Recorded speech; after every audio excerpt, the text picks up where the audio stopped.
your pleasure to your business. Only I can lie. I feel the love. Only I survive.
Testing 1, 2, 3. Testing. Welcome. Jilly, it was good. It is good to see you. Hopefully you can hear me okay. Hopefully it's loud enough. Welcome to the new house and fireplace. I've got a makeshift, ramshackle, but hopefully technically sound set up here in our living room above the dimming room. I'm a little low. Thank you. I think I just fixed that. You might be on a delay. Let me know if that's any better. I appreciate that. That's the big thing I'm looking towards tonight, is capturing good audio and video. Who would have thought? No dead tech necromancy, no audiomancy, no goofy, crazy, weird old techs with hiccups and all sorts of pish posh applesauce. No, tonight we are doing something very, very straightforward. Awesome. Oh, thank you, KB. Good to see you. Great. So I have this little makeshift handheld monitor so I can look at the chat. Awesome. New mics, so hopefully these are sounding crisp and clear. Again, tonight's not really about, waxing poetic or experimenting. It's really about letting the art speak for itself. And I'll be reading full passages because this is a copyrighted work, even though the author, Genesis Breyer P. ORRIDGE, unfortunately left us a few years back, a couple years now, which is insane to think about, that I exist in a world now where they're not present in our somatic linear accumulation of things. But that is who largely authored today's text, Thee PSYCHICK BIBLE. I have my extremely well-worn and now, God, over a decade old copy? Yeah. This was compiled and put together, released in 2010, which is pretty amazing to me that it wasn't compiled sooner, even though the Temple of Psychic Youth, or TOPY as they are commonly referred to, has a plethora of output across many mediums, and they have consistently and still kind of in factions here and there with the likes of Carl Abrahamson and Matthew Levi Stevens, Tom Banger. These folks are still connected to the TOPY prism and still very much adamantly creating and constructing awesome, beautiful new works. So the Geist is alive and well of the Temple of Psychic Youth. And before we get started, I'm just going to double check and make sure everything's good. Fire is starting to blaze. I've beaten up my hands today, bopping wood for our fire. So it should be a good time set for tonight's stream. As I said, I won't do a lot of ceremony. There's not a lot of pomp and circumstance in regards to what our objective is here today. Patrons and other friends of We the Hallowed, our art collective, and PRAGMAGICK, were given the opportunity to vote for the first text to read and discuss. Between Robert Anton Wilson's The Cosmic Trigger, William J. Murray's Anarchic Harmony, and the PSYCHICK Bible, this text won by a landslide. And I think that's largely because my cohorts and patrons are either dutifully aware of the work and are looking forward to kind of reinvigorating their sense with it. Maybe it's been a while since they've come across it, or have no idea what this is, and its reputation kind of precedes it. I truly think this is going to be in the annals of the Western occult tradition. If it isn't already, it should be. It was put together by Magick.me's Jason Louv, and is a kind of veritable who's who regards to the topics and the subjects and all of the beautiful tenets that are scrawled across here. I'll just quickly say that I blame Genesis Breyer P. ORRIDGE for my wanton use of the K in unique spelling to connote metaphysically minded specific iterations of that thing. And I also blame them for a lot of my just general love of language customization and semiotics within kind of spelling and grammar.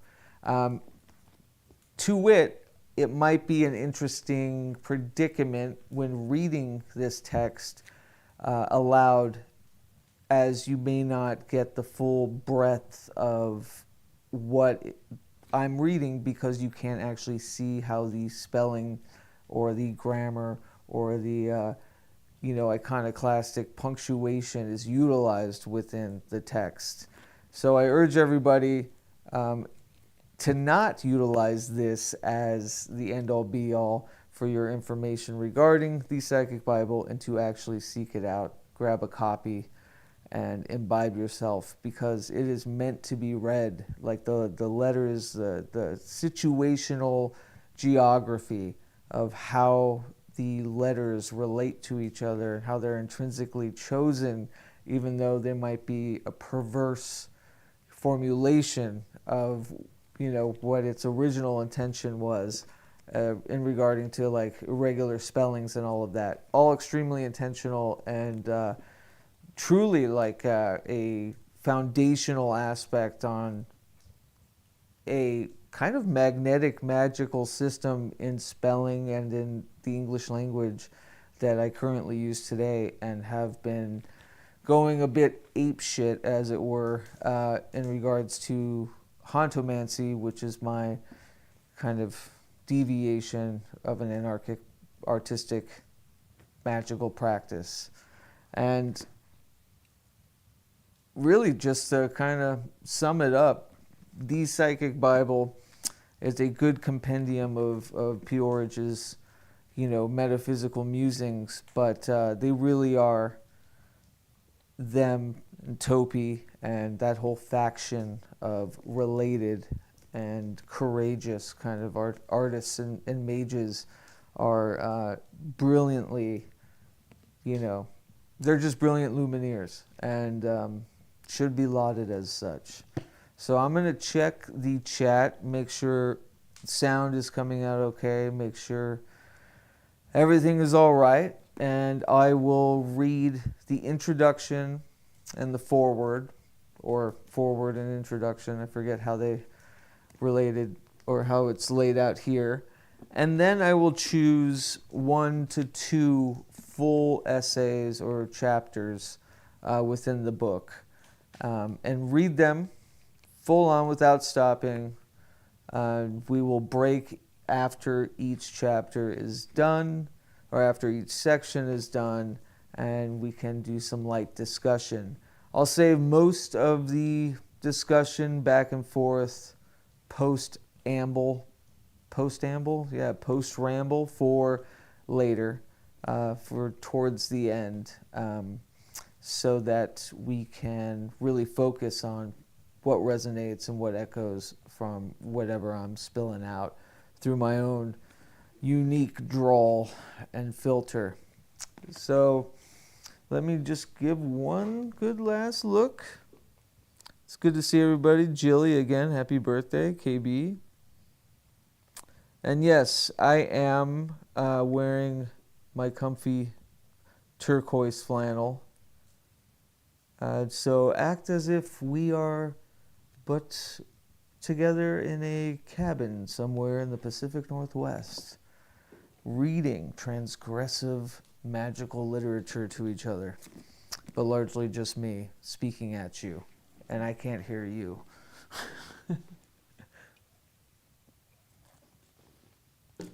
But yeah, and again, not a lot of ceremony to sit on. I really want the work itself to be the kind of guiding focus of this entire stream. So we'll leave all of the discussion and, pauper philosophizing for the end. Again, the Psychic Bible, the Apocryphal Scriptures by Genesis Briar Peorage, and the Third Mind of the Temple of Psychic Youth. Dedicated to my other half, quote unquote, the angelic being Lady J. Briar Peorage, 1969 to 2007. She is still here. And again, it is written S/HE to connote the third mind of the androgyny between she and he, is still, in parentheses, like a portal, here, HER /E. So both connoting her and here. And that is but a taste of the, how it's organized grammatically and intrinsically kind of woven within these multitudes of meaning. So again, I'm not going to read out the punctuation for each instance that it comes up moving forward, but I will try my best to make note. Maybe I'll raise a hand anytime a very unique, semiotic type construct happens within the text. So we're going to go straight to the foreword, and then we're going to read the introduction, after which I believe I'm going to read The Art of Not Thinking or Those Who Do Not by ORRIDGE. And I'm also going to read a note on sigils. And if something else, there's so many good essays in here, but again, it is copywritten, and I do not want to, give too much away. You should pick this up yourself. And we'll go from there and see how we feel. Again, if this, goes well and patrons at patreon.com/PRAGMAGICK want to continue the Psychic Bible and the next episode, the next part of the series, that's totally open, and we can as well. So, here we go.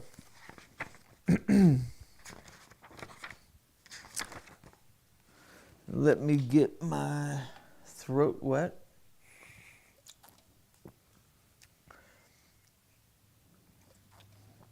It's been a while since I've read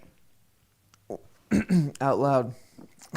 So let's go live in public and do it after not doing it for so long. That's a good idea. All right. Foreword. The deconstruction of a map of an unknown territory. Probably no word does better justice to the Topi phenomenon than occulture, meaning, quote-unquote, occult with, quote-unquote, culture. There's also a prefix trace of Occident, if you will. The defined concept as such was integrated in the intertopi lingo in the late 80s and then grew to become a readily accepted general term for anything culturally for anything cultural yet decidedly occult/spiritual. As a more or less unnamed concept, a culture had already been active in Topi since day one. The field of research was never ever occultism per se, or culture per se, but always consisted of interchangeability, where eventually the clear-cut borders were gently erased. Books, pamphlets, newsletters, film and video screenings, record and cassette releases, and other manifestations could certainly contain more or less blatant esoteric form or content, but it was in no way a prerequisite.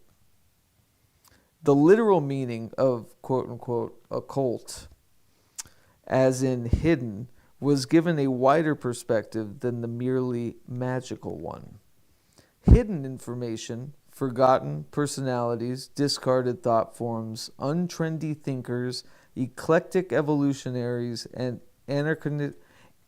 anachronistic anarchs, dusting off-shelved illuminations from past ages and offering forgotten morsels of human intelligence, proved to be a very fertile soil indeed. A Promethean strike force that passed on the torch of enlightenment from the dawn of mankind to our own revolutionary times. From very early on, there was a heavy focus on the unhampered sharing of information, hidden or otherwise. All one had to do was let one's interests and areas of research be known through newsletters and other channels, and one was certain to receive something of interest. A second-hand book, long out of print, a compendium of Xeroxes from someone's equally enthusiastic archive, a cassette tape copy of some recordings never released or record or broadcast on radio. Seeing the global Topi network as a precursor to the internet is not far-fetched at all. The first generation developers of cyberculture were certainly aware of, and some of them even active in, Topi and its ideas and ideals. Culture in itself is usually associated with the performing arts, painting, music, literature, and many other forms of traditional manifestation. The sphere of culture. But essentially, culture is exactly what the word entails, a culture, a structure or soil that contains the implicit possibility of growth and manifestation of life and, in extension, ideas and information. The merging of sperm and egg and their continued growth as one DNA programmed entity in a womb is perhaps the clearest and most potent symbol of culture. Many of the Topi access points, or regional headquarters, were involved in releasing material for distribution, such as books, magazines, records, videos, and so on. At Topi Scan, the Scandinavian section, we focused at times more on these kinds of activities than on the actual meeting of members or on doing strange rituals together. The more esoteric and magical activity certainly took place too, but quite often these rituals were cosmic boosters for the success of, for instance, a new magazine project or a new record. The intimate seeds of individuals were sown in a communal soil for the benefit of a cultural manifestations, these becoming, in turn, seeds in their own light, blooming in a more extroverted universe of readers, listeners, lovers, etc. On the more distinctly magical level, we organized several workshops in shamanism, meaning here using archaic techniques of, for instance, drumming to induce states of trance used for information gathering on entirely different, higher levels of consciousness, and Western ceremonial magic. We made treks into the Swedish countryside, stayed up all night, and tried, quite successfully, to communicate with hidden aspects of nature and our own minds.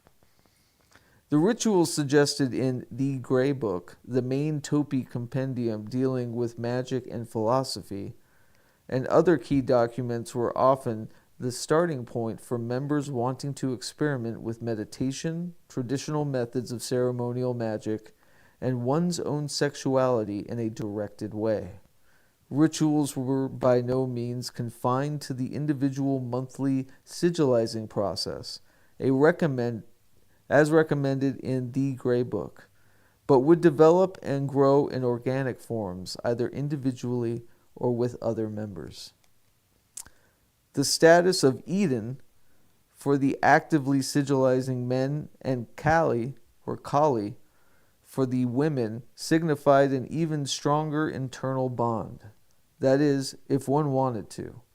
There were never any demands on Kalis or Edens to do or achieve anything, except possibly to be truer to themselves than they had hoped, than they had been up to at that point.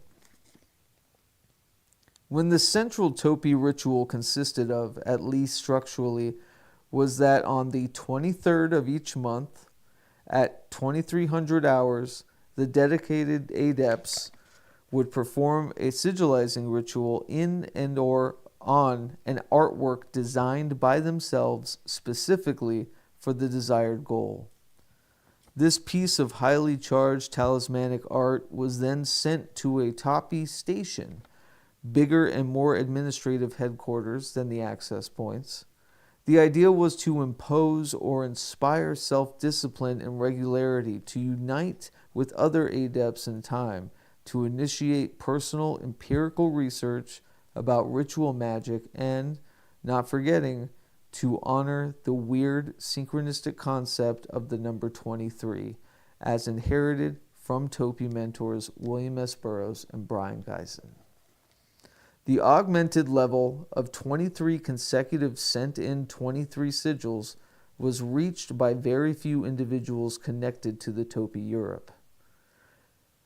Usually, however, that level of commitment to an experimental, yet communal, goal manifested itself in other ways too. Active help with administration, practical assistance, creating original things, texts, images, music for Topi publications, etc. And thus quite few people were able to achieve quite a lot. The structure of official Topi sigilizing combines elements of traditional sexual magic, using the elevated state of mind reached at and before the orgasmic climax to mentally charge a symbol of the desired, of the ideal, and also using the highly vitally charged residual secretions, semen, and vaginal fluids. Meditational focus, Eastern mantric techniques, Austin Osman Spare's development of an individual alphabet of desire, elements of sacrificial use of blood and saliva, as well as other techniques to maximize the experience as such. Not forgetting creating a totally individualized artwork to act as a receiving vessel or talisman of the desired, thereby integrating art in its most important and primordial function as a magical and mystical tool to achieve union with higher cosmic levels of mind and express one's affinity and desires with and to these levels. Very seldom is this art historic. Very seldom is this art historic aspect of Topi considered.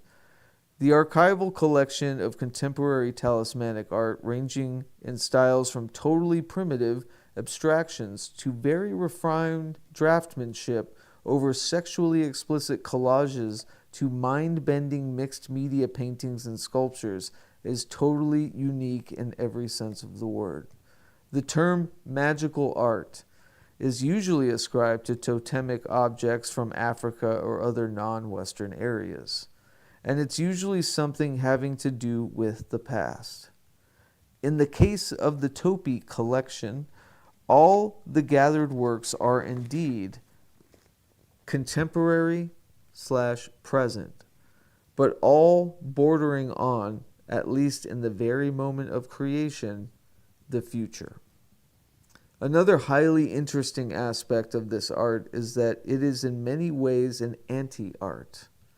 It's not art made specifically for other people to see, and thereby it doesn't fit with the contemporary ideals of pleasing an art market. Here we can return to the very origins of art, cave paintings, etc. The idea was not to have a glass of wine together with tribal kin in a cozy cave to self-aggrandize through witty, ironic criticisms. The idea was to impose one's will on the world outside your own personal sphere or that of the tribe. Art as magical evocation. Whether other members or other tribes actually could see or understand what one had inscribed or painted was beside the point. On an individual level, the experimenting was active and, I would say, radical. As an administrator of Topi Scan and later Topi Europe, I was fortunate to see and handle European Kali's and Eden's 23 sigils in trust, a trust that has been, is, and will continue to be honored.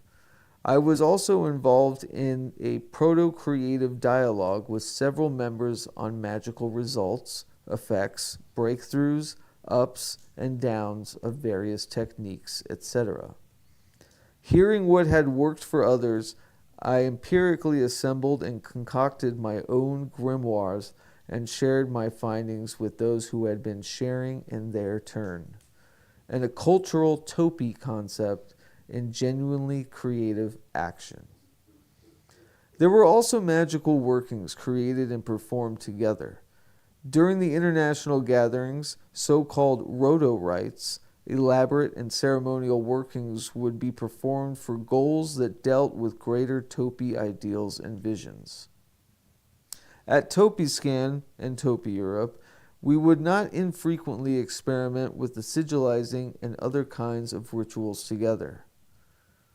Sharing those kinds of intense and electrified physical and emotional moments with others in trust was a real eye-opener to many of those involved, including myself.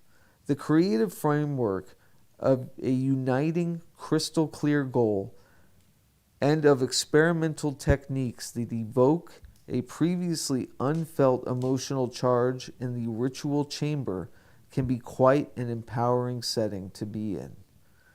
At the era of conception, not an inappropriate symbol in this case, the Topy network, for net work, as P. ORRIDGE would aptly call it, was tightly interwoven with the musical constellation psychic television. From 1982 and onwards, PTV, or psychic TV, and their many guises were missionaries of individual liberty on a seemingly endless tour. Topy, as a living entity, was very integrated in psychic TV and became philosophical fuel not only for the band members but also for those already active or those just curious when the multicolored psychic circus rolled by all over the world. Some Topy members liked PTV and some did not. What was obvious, though, was that the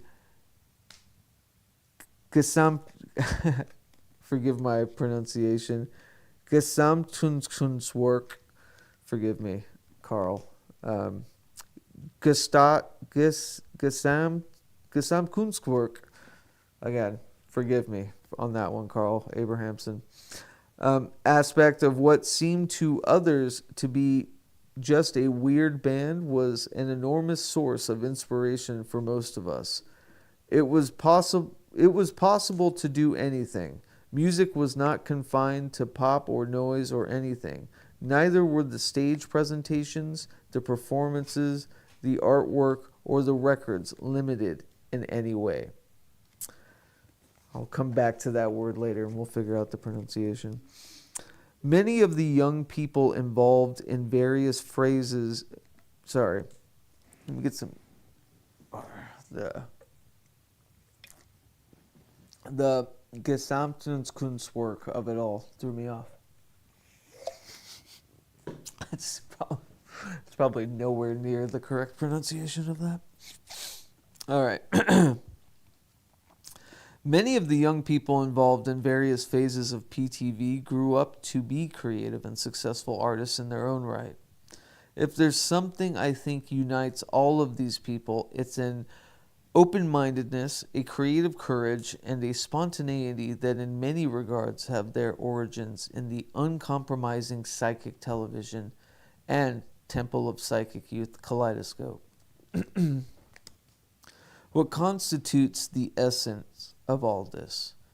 There are so many things that come to mind, but I guess the most quintessential ones are the offering of different possibilities, of alternative options, of alternative routes, of inspiring courage and will, of breaking apart uncomfortable, imposed patterns, and showing, by example, that it is, after all, possible to reassemble the bits in very creative ways. The concepts of occult, culture, and even a culture become redundant on a higher level. What's here for us all in our apparently finite time frame is the definite possibility to access the infinite. How and why we as individuals go about this is another story, no less interesting. The first phase and face of Topi as an experimental centrifugal intelligence agency was so fertile it took on a life of its own and thereby touched upon the infinite. Regardless of one's path is that of a hermit or that of an ardent team player, a lot can be learned from this strange manifestation in human history and culture that has, more than any group structure before, taken on conscious decision to give form and voice, dare I say even direction, to the collective unconscious. And that is Mr. friend and mentor Carl Abrahamson. That is his foreword to the Psychic Bible. I also will just quickly say I was able to take a wonderful class he hosted about Temple of Psychic Youth just a few months ago before I left Seattle. I think it was through Morbid Anatomy. But in any case, wonderful speakers like Matthew Levi Stevens and other X, or I don't think you're ever really an X unless you want to be, but formerly, heavy Topi members that just really illustrated and broke down, what they did in these different factions like Topi Scan and Topi Europe and all over the world. It's really fascinating, beautiful stuff, extremely inspirational. One thing I didn't count on with my lovely set design is it being too fucking hard to read in the dark, because there's no lighting this book for me. So what I might do is try to jerry-rig something here, take a short break, and I'm going to look at the chat, and we'll come back to the introduction on the way to the garden by Jen, I believe. So give me 1 second. Hopefully it's going well. I'm sounding okay as far as the sonics. And we'll be right back. And now a message about our patrons. I'm posting and sharing there, and I'm doing live streams, I'm doing liminal streams, and yet it's only viewable to patrons. And which I'm over the moon thankful for. Thank you all, especially. You guys have been such a boon during this chaotic rough and tumbles nonetheless. So thank you. And I'm actually going to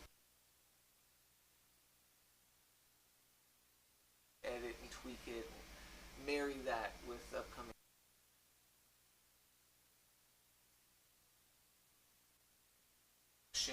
of episodes that I'm planning, styled around hauntomantik, or like the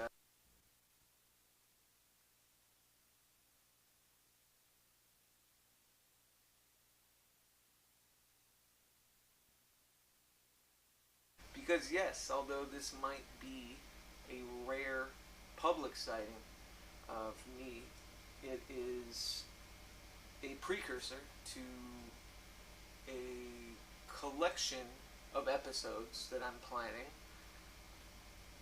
styled around hauntomantik, or like the practice and the specters of self. And one episode, because there's a looming and lurking huge end of a chapter, beginning of a new era in my life right now, especially in the next 3 months. So my plan is to showcase on. There's a looming and lurking huge end of a chapter, beginning of a new era in my life right now, especially in the next 3 months. So my plan is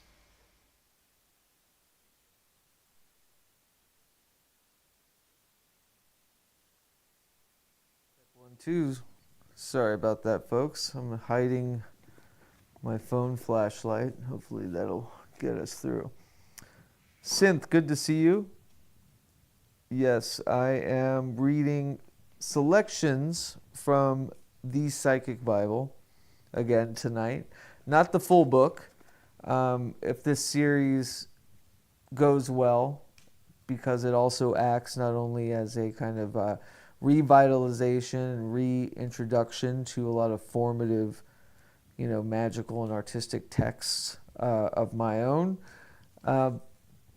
It has the possibility of reading full books in the public domain, but copywritten works such as this 2010 released tome, I'll only select a few things to read and leave it up to you, dear viewer, to search out and read the rest.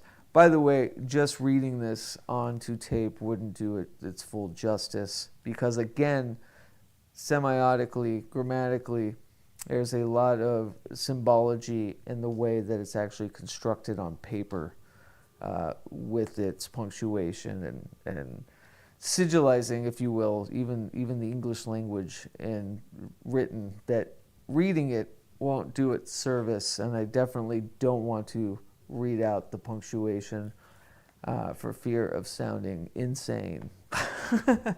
But yeah, we'll persist here.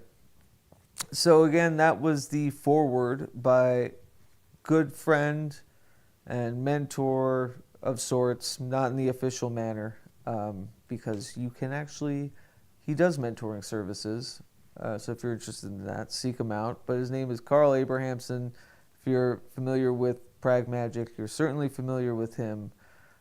Him and his wife, Dr. Vanessa Sinclair, both wonderful, jet-setting, awesome, admirable, artistic luminaries that still work within the third mind, if you will, pantheon and constructs that stem from their Topi-related eras that they have been a part of. So it was very cool. So very deep connection there to the Foreword's author.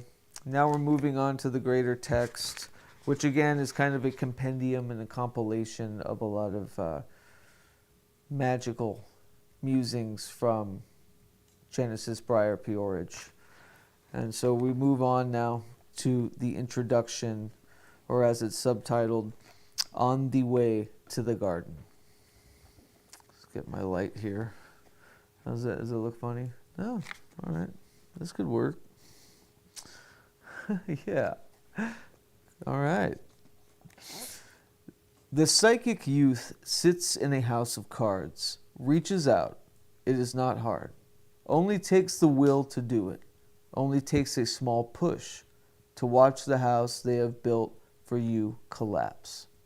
To peel back the mask of the identity they gave you, and when the house falls, as it must, it is the first garden we find ourselves in, unnamed. To be awake, to be dream.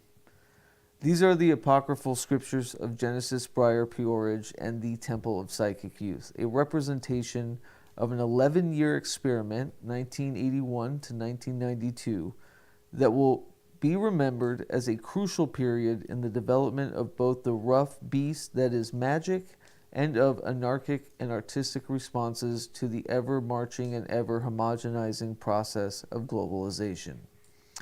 While the story of the music of Genesis Briar Peorage, Throbbing Gristle, and psychic television is relatively well known, the story of Topi remains a cipher, hidden behind slogans and propaganda.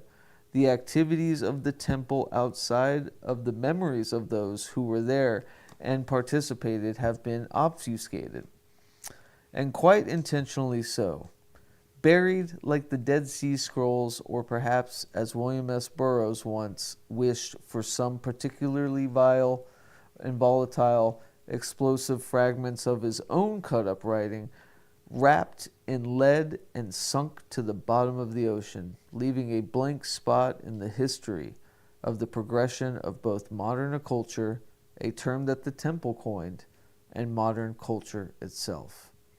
Founded out of the rubble left by the sonic assault that Throbbing Gristle waged on the English public, Psychic TV was originally conceived as the new forum for ex-TG members Genesis P. ORRIDGE, along with Alex Ferguson of Alternative TV, and later, for a short time only, Peter Christopherson, later to form one half of Archangels of Chaos Coil with the late Jeff Rushton, aka John Balance, and occasional cameos by Mark Allman of Soft Cell. The band's original forays, notably the LPs Force the Hand of Chance and Dreams Less Sweet under Ferguson's influence, largely drifted away from TG's pulverizing wall of force and into more pop territory, the band becoming a fully fledged psychedelic rock outfit by the release of Allegory and Self. Set up as a propaganda device for self-directed consciousness expansion by any means necessary, Psychic TV was structured as the public face of the Temple of Psychic Youth. A wide-scale experiment in the meltdown of personal assumptions via guiltless sexuality and more formalized magical techniques derived from Austin Osman Spare, Brian Geisen, and Aleister Crowley, among others. Topi, however, was never an explicitly magical order, drawing equally on the heritage of the radical action groups and experimental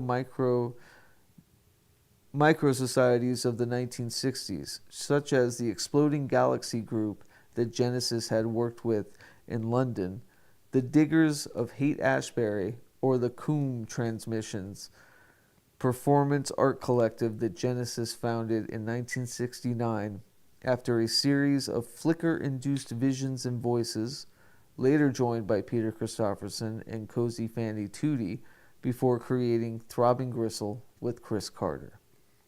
The magic of the temple wasn't the magic of the Golden Dawn, designed for the stately Victorian manner. It was magic designed for the blank-eyed, TV-flattened, prematurely abyss-dwelling youth of the late 20th century. Like the punk kids in Derek Jarman's Jubilee who have never ventured out of the council flats they were born in, rather than the high ceremony, drawing room intrigue, and exalted initiatory ritual, the focus more often than not became simple survival and defense of the individual vision from a malevolently dehumanizing culture that the Victorians and modernists, even in their most racist and reactionary moments, could never have foreseen. The temple, as initiates often said, was a ghost. It was and is the realization that your daydreams and fantasies, the teachers within you, are the most important teachers of all. A push in the right direction towards yourself, towards self-integrity, towards your own connection with the deep waters of spirit, a method of deprogramming instead of programming, the chapel of extreme experience. Keys to the temple. 1. Sitting in the back of the car at age 6, watching the trees on the horizon, the setting sun flickering through them. Heart is infinite, moment is infinite. 2. Watching strange androgynous singer on television at age 12. New world, newfound desires, yearning for something more than the human. 3. Strange books with strange symbols. Screaming orgasm at ceiling gives birth to self. 4.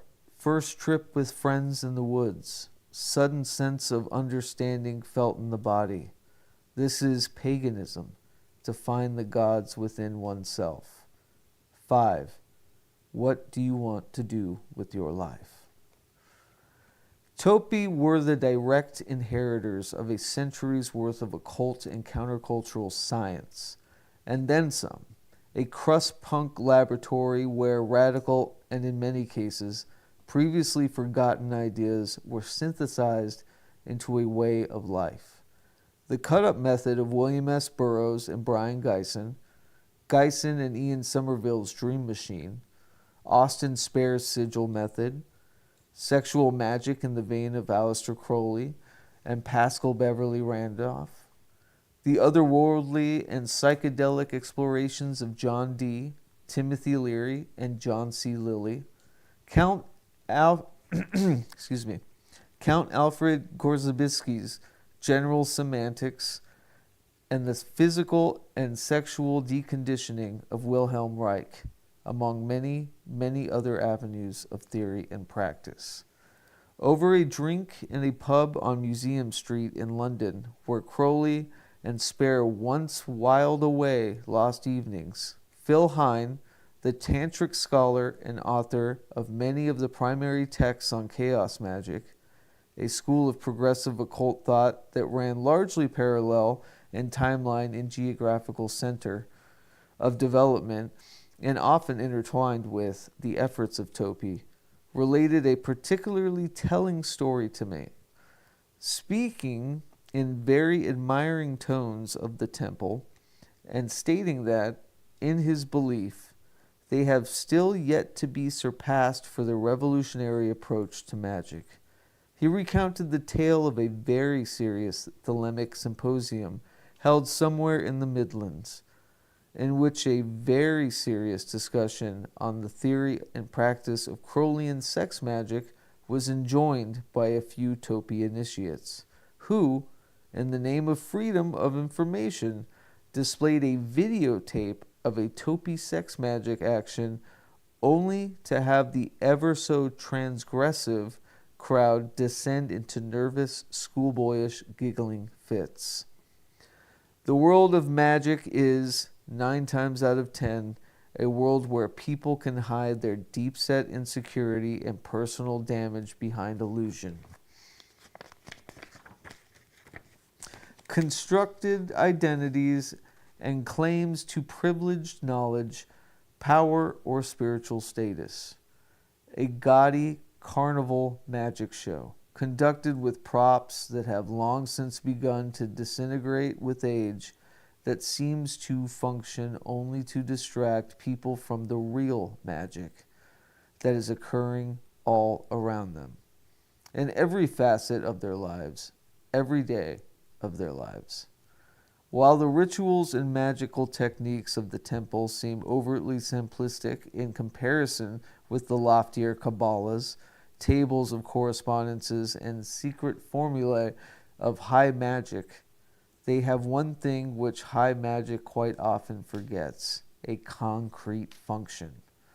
The Topi magical system centered around its unique approach to the sigil method, as derived and modernized by the artist Austin Osman Spare in the early years of the 20th century, from earlier work by Cornelius Agrippa in the 16th. At the same time, every month, a 23rd hour of the 23rd day, which, speaking in one of you who's watching's time zone, it might be around 11 o'clock on the 23rd right now. Each active sigilizer would create a sigil of the liquids. After careful deliberation on something truly wanted and needed in life, each sigilizer would write in detail what they wanted to happen, thereafter anointing the paper with blood, spit, sexual fluids, and clipping of hair.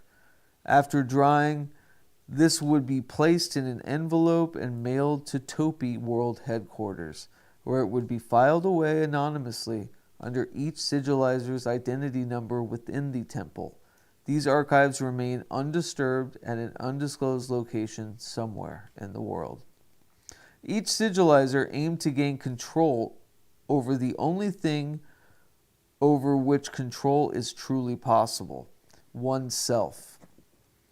The apparent simplicity of the sigil of the liquids masks some very deep processes that have been a part of the human experience since prehistorical times, acting on levels of the brain far deeper and therefore that much more potent than those we are expected to use as citizens of the modern world. Central to an understanding of the Thee sigil method is the law of contagion. To an excuse me.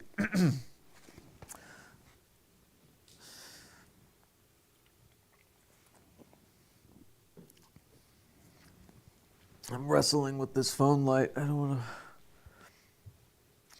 put it in the lens of the camera. Where was I? Contagion.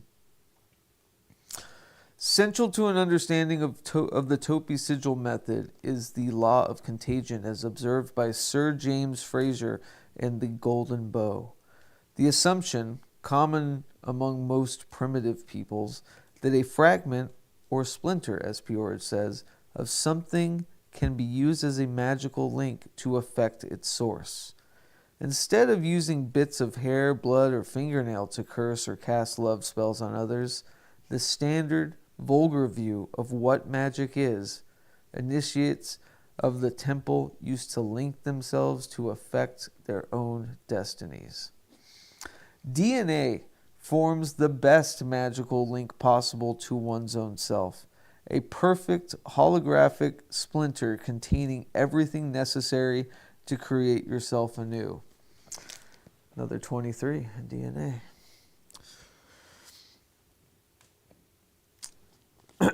Willingly put in contact with the symbolic representation of intent, a message is produced and directly sent not only to the non-conscious mind, but also to the conscious universe which one inhabits. Such is the bewildering, though incredibly effective, realm of sorcery. These are also the exact principles that the nascent science of radionics operates on. Readers are directed to the research of Duncan Lowry for an in-depth look at the directions this type of magic can be taken in. Regardless of any supernatural effects experienced in connection with such experiments, a deeper process was initiated, a dialogue begun between each temple initiate and their true will, their core reason for existing, that the truly important aspects of life might be fully tuned into the background static, canceled out as much as possible. Let me read that again. Better rhythm. True will, their core reason for existing. The truly important aspects of life might be fully tuned into. That the truly important aspects of life might be fully tuned into and the background static canceled out as much as possible. Genesis Breyer P. ORRIDGE has often stated that the primary teaching of Thee was discipline. That is, discipline in focusing on and actualizing the life one actually wants to live, regardless of social pressure or constraint. In the respect, a Quentin Crisp might be a more apt symbol for the type of initiate the temple wished to produce than an Israel Regardie. Magic was never the primary goal of Thee, though the organization is most often remembered as a magical or paramasonic order. Rather, it was one tool to be used in the formulation and execution of a radically new approach to life outside the confines of the mundane.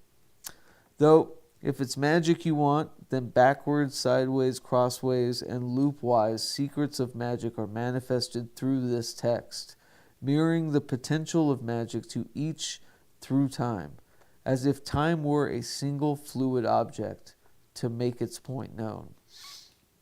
While Thee conducted its decade-long ritual, Psychic Television, worked overtime with a rotating cast of contributors to provide the soundtrack, some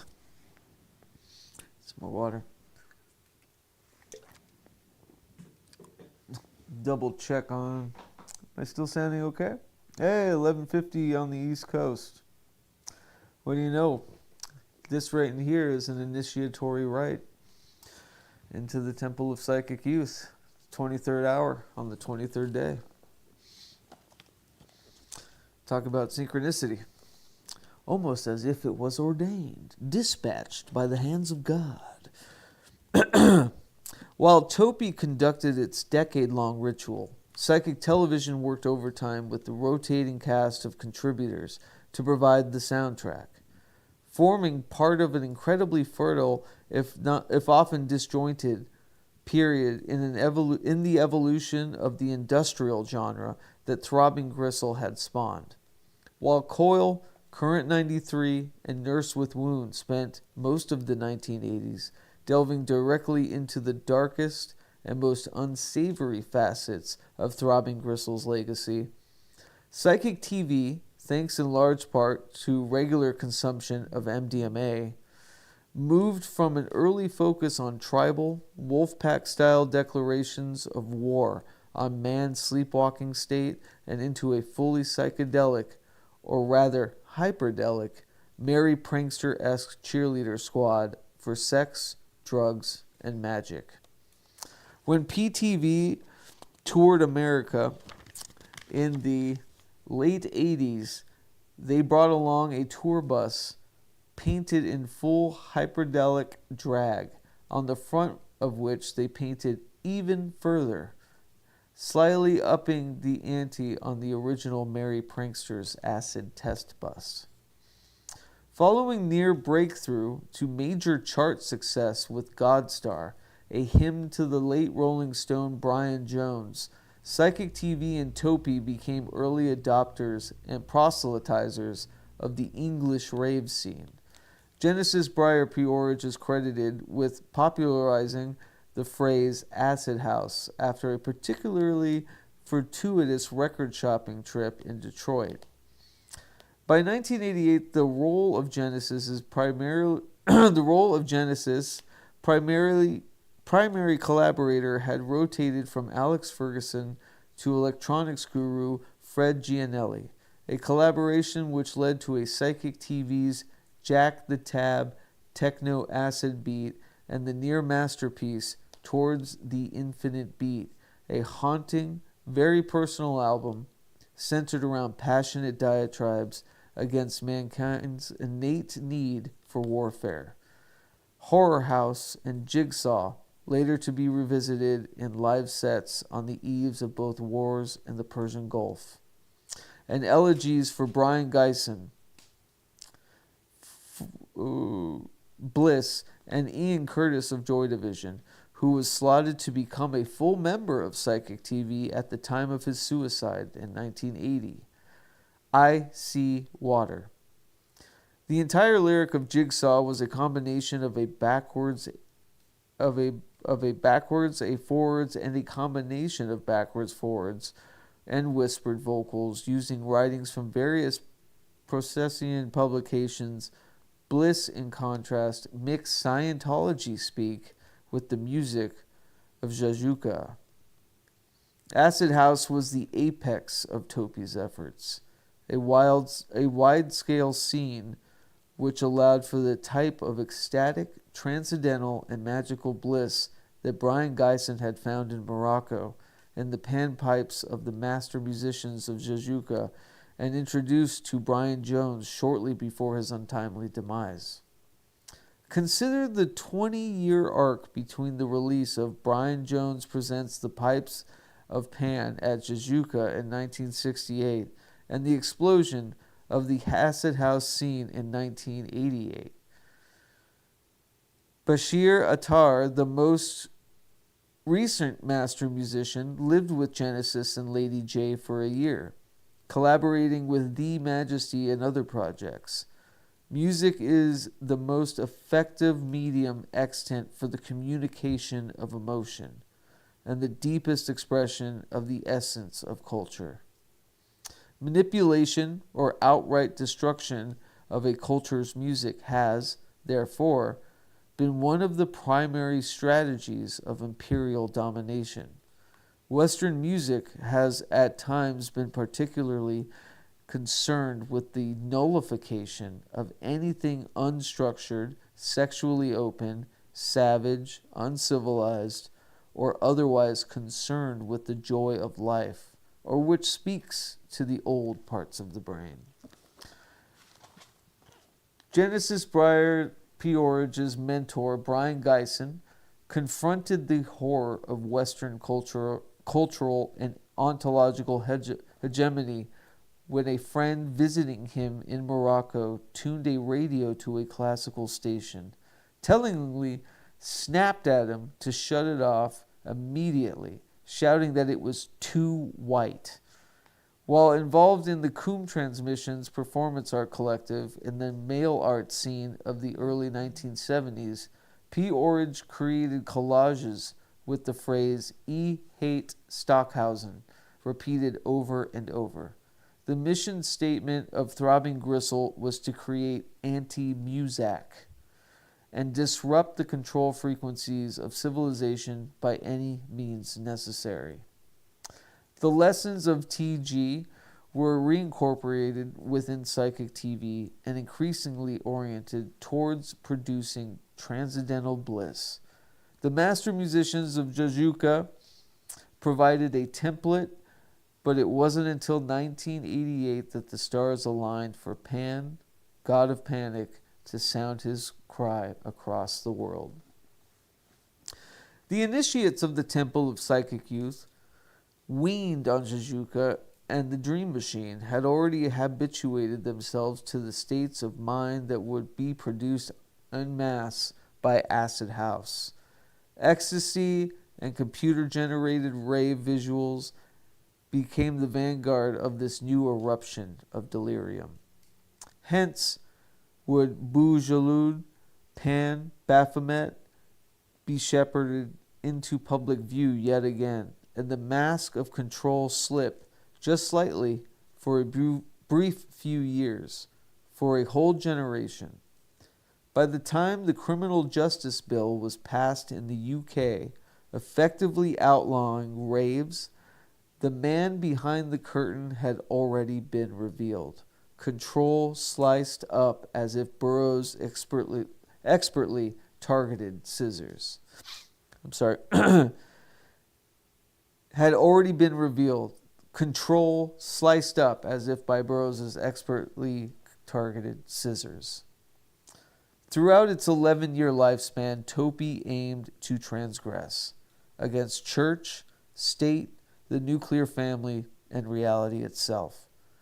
Of course, transgression against modern culture is often quickly short-circuited, since culture will sooner or later get around to assimilating its opposition by mass-producing a watered-down facsimile. Not that the authorities take this macro-cultural mechanism into account when dealing with the vanguard of such innovation. Consider the current mass popularity of body piercing. Introduced to Topi by Alan Averbsky, aka Mr. Sebastian, a former art teacher who had left his position to promote tattooing and piercing in the gay leather and BDSM community in London.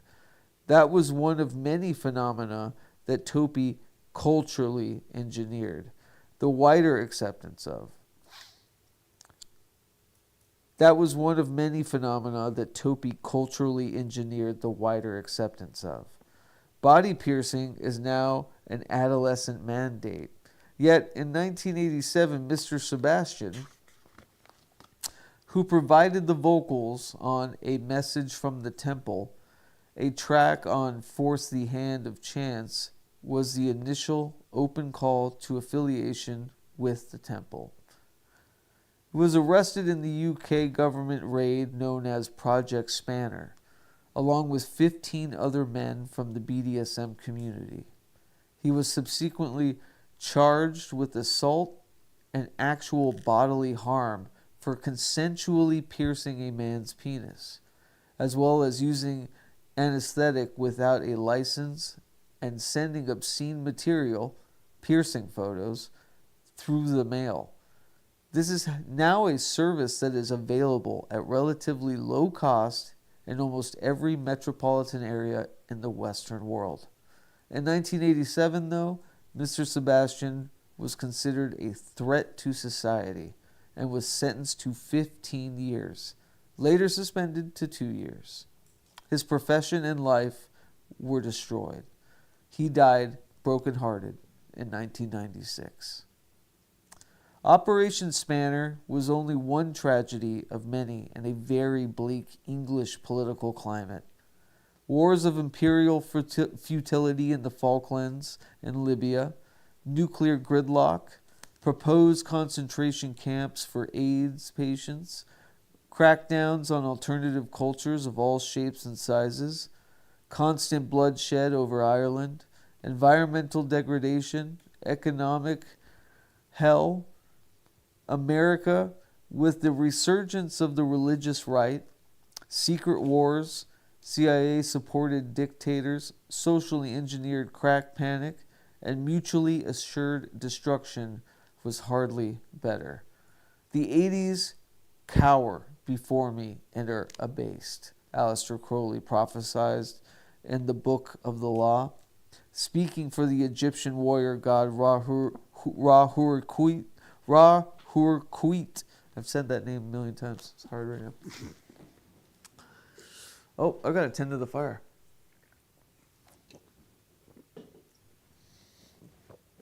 Gotta tend to the fire. Take a breath. Yeah, I figured it was Louvre. This one's a little long-winded. I kid.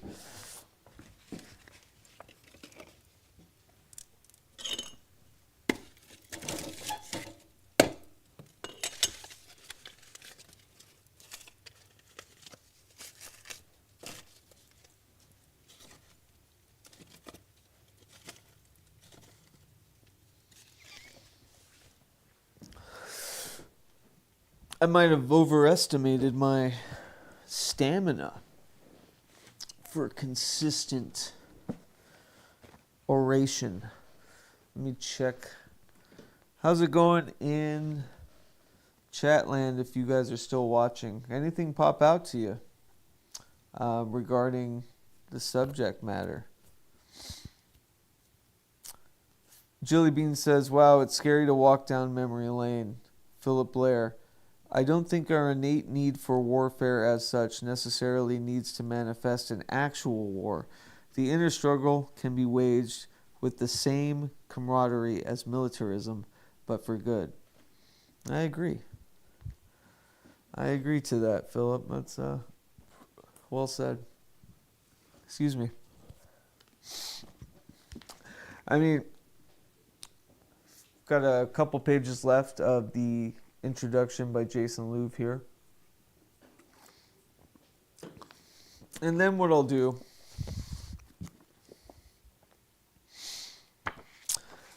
is break into, well, a break. We'll rest a little bit after this. And then I think just read a short note about sigils on page 216. After which, we'll just have a nice casual discussion.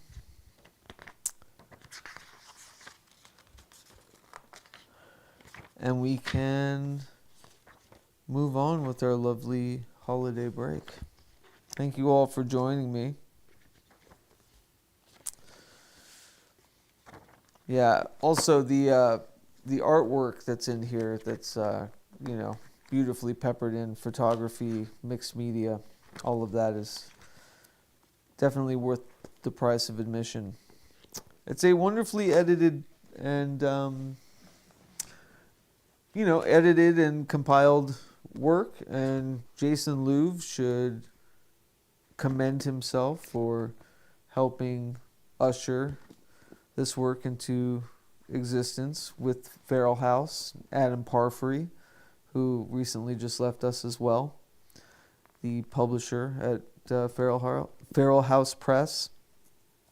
They are largely responsible, such as, in the same vein as Topi is, being these transgressive forefathers and incredible works of art and media being, bravely released long before any kind of acceptable demeanor was taken about the subject matter.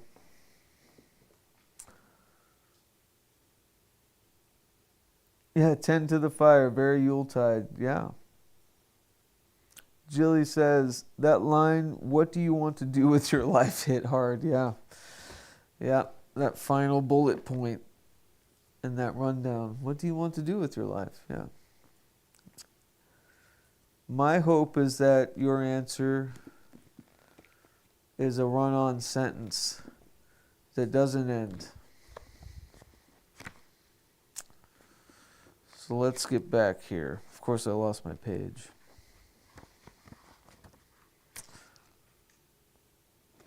Here we go.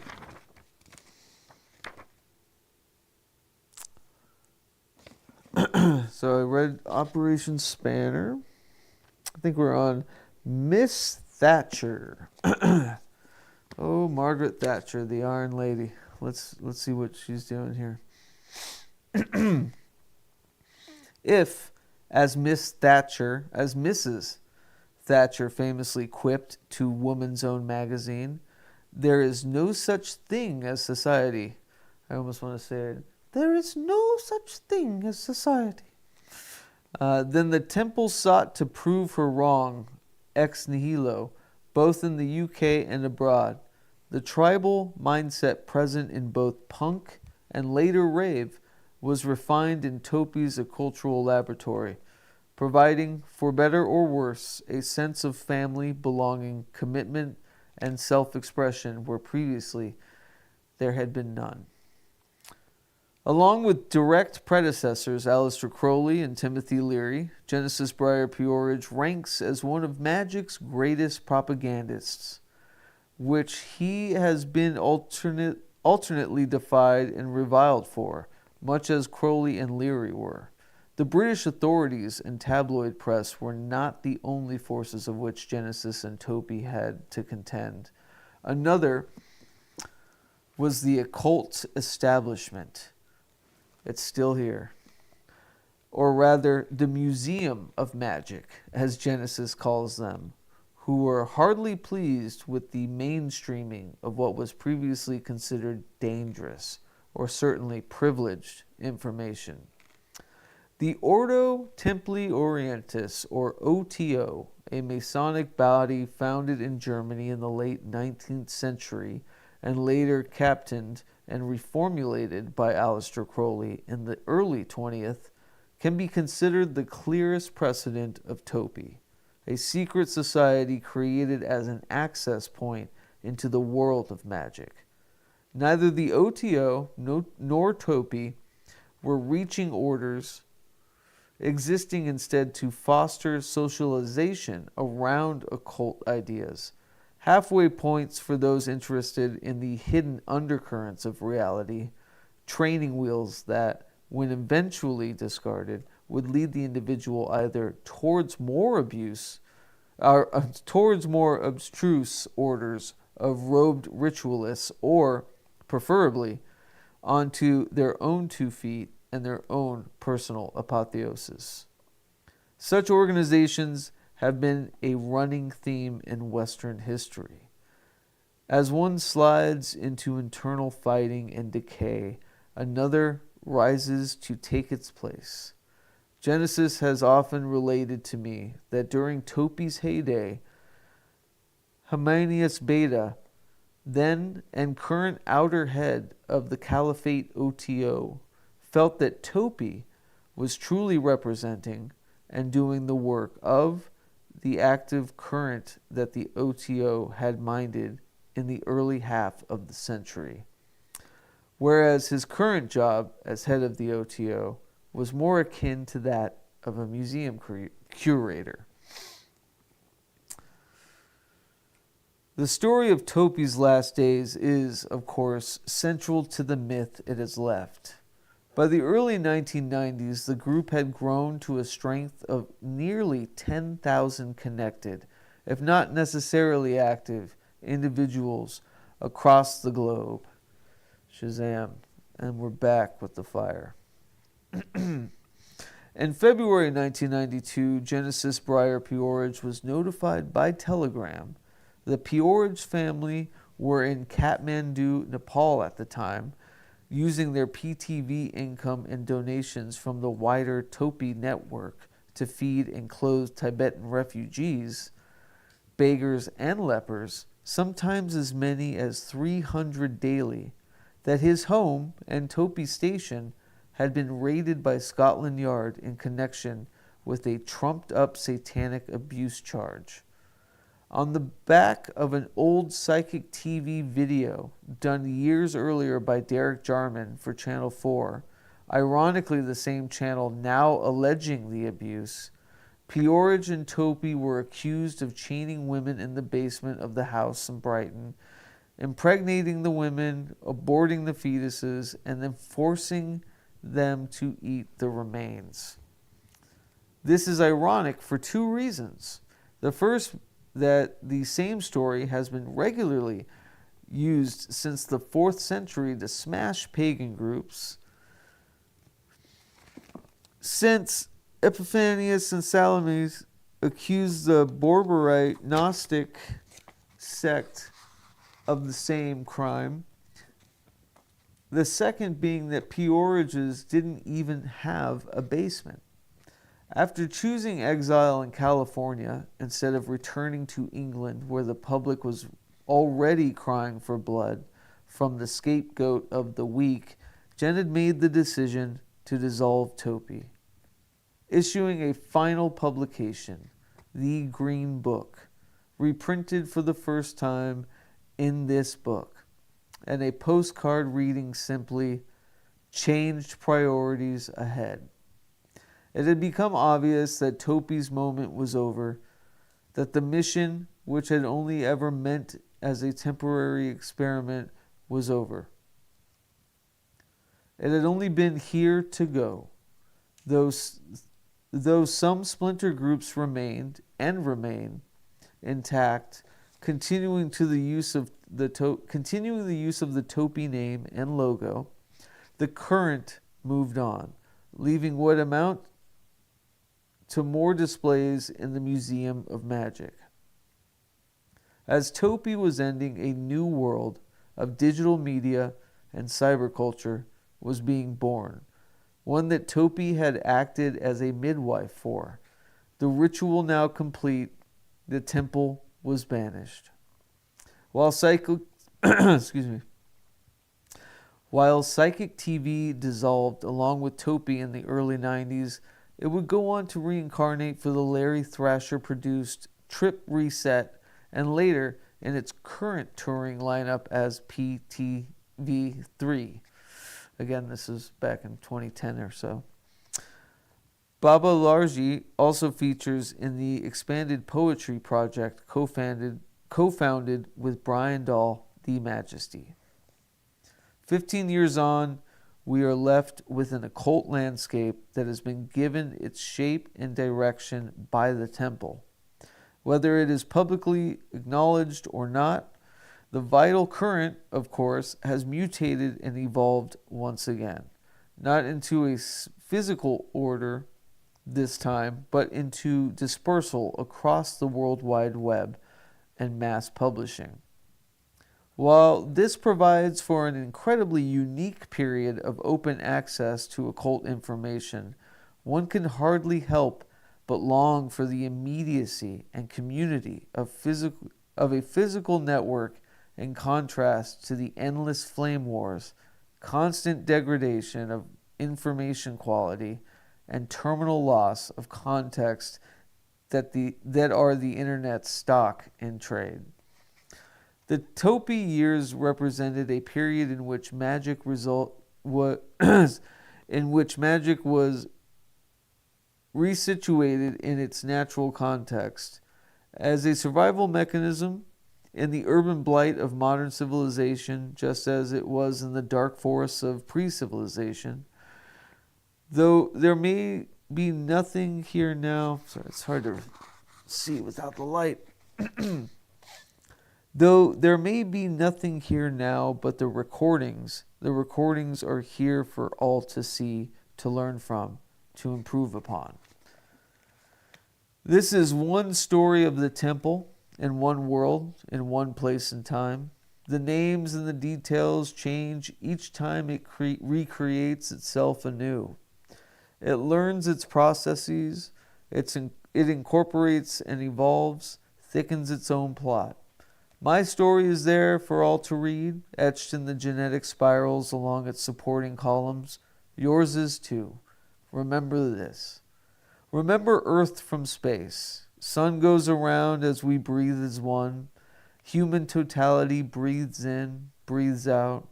Cars and electric lights, birth and death, sex, disease, running through the long grass at dawn, walking the ox across the steep mountain path, loading to the Kalishnikov, spinning the prayer wheels at dusk, laying the child in the grave, singing the old songs.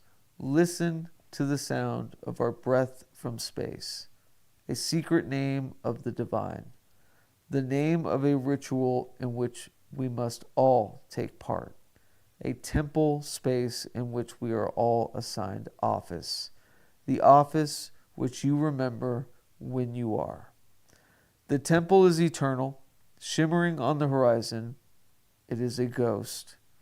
It is the specter that answers us at the seance of our most secret desires. There is one process, and there are many processes. Jason Louv, 2006. And so that, basically the initiatory preamble from Carl Abrahamson and Jason Louv into the collected, beautiful, magical musings of Genesis Briar Peorage, Temple of Psychic Youth, Throbbing Gristle, Psychic TV, all the good stuff. I'm going to take a short break. Maybe, I haven't quite decided how I want to do this because I want to give reverence to the work. I'd hate to piecemeal it without true kind of intention. And I also don't want to just carve out sections that maybe feel like you're subverting what the context before and after of which. That's why I thought a note on sigils would be a smart, out of sequence kind of read. So we're going to take just a little break. We'll come back and continue our reading. How long has it been now? I will check. Here, there we go. A note on sigils.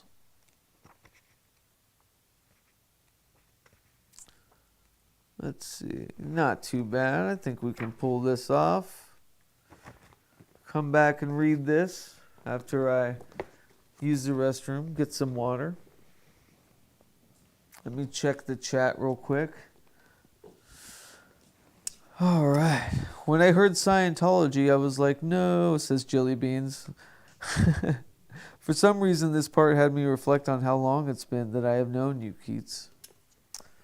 Yeah, how long has it been? Wow. So, gosh, I guess it must have been when we were in Denver. I definitely knew you throughout Seattle, and here we are in Portland.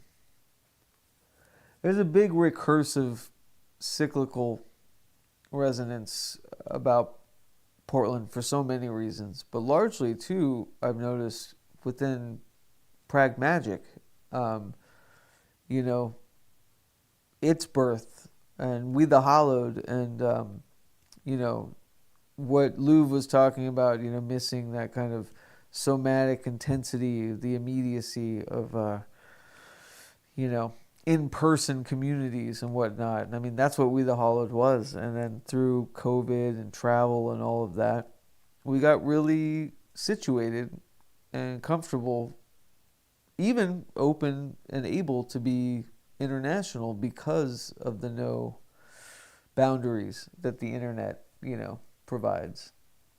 But that shiny and new, you know, didn't last long. But the few people that I met through that shiny and new of, you know, the live streaming and all of that kind of media and technology, you know, have been incredible. The ones that have stuck around, and Jilly, you are absolutely one of them. But yeah, I'm very excited to be back in this kind of resonant beginning. It's almost like the dream, waking up from a dream of a probable future, and I get to like wake up as if it didn't happen the last however so many years, you know. But of course, learning or keeping the knowledge from that the past 5 years, half of a decade, you know, since leaving, being better situated now for it, ready to begin again. So, yeah, it's around that time too. Yeah, 5 years, 2018, 2019. Actually, I only knew you in chats, but I think 2020 during COVID is when we started talking.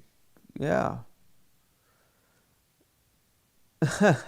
I have seen you go through many seasons. Yeah. Yes, you have. That's a beautiful way to put it. That is a wonderful way to put it. I have gone through many seasons. More so than the ones you have seen, Julie. And they're just, you know, the autumnal swing is, you know, keeps on tumbling on. But there'll be plenty more. But I think they're better handled now, you know. More present now. A very weird dream indeed. So, well, thank you all for hanging. I'm going to take a quick bathroom break, and to do so, I'll go ahead and play a video of Mary and my performance of Moon Rebel, performing a song that's actually going to be on the third Algol EP, once I get around to finishing this or releasing the second, which was going to come out sooner than later until I lost a bunch of music yesterday because of bad hard drive situations and some other things, but been hard labored on this Algol series of EPs, and this EP was supposed to come out before we moved. Alas, I overestimated my own stamina to make that happen, but I'm happy it hasn't yet. And honestly, sadistically, kind of happy about the loss of the music progress in the past like 2 days, hours upon hours upon hours of recording and fine tuning, mixing and mastering, all lost because of some stupid computer glitch or whatever. But I am absolved of whatever those decisions were in those songs, and I get to start again and, you know, fix things I knew I should have, but maybe dug too deep into those versions that were, I was just ready to fucking put it out, you know, and at least now I can have a different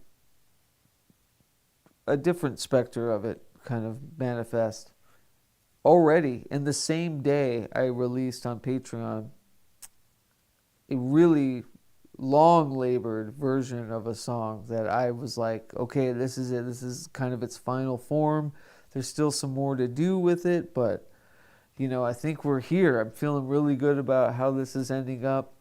lost that song a couple hours later, and then spent even more hours creating another version of it, wildly different, completely different, dramatically different than the one I posted that morning. But I feel pretty good about it. It's so radically different, I don't think people will share my opinion that like the previous, or, vice versa. But it's just incredible that within a day to go through that roller coaster, or to traverse those seasons of feeling at the penultimate push of an artistic breath, and then having a gut punch, and then feeling the motivation and like the will to fucking let's try again, climbing up the hill, and then find a different path entirely, all in a day, So talk about seasons. Fuck, I live in microclimates, multitudes of seasons. Anyways, yeah, so the song that I'm going to play for this break is from Mary and I's joint Revelator Ross and Moon Division project. Her album's coming out too very soon. Much more long-labored and important than stuff I'm working on. But here's a conjoined effort from us, and I'll be back in a minute. Here I go, going round, round, round, round the only limbo I've ever found. Here I go, going round, round, round, round the only limbo I've ever found. Oh no.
answer.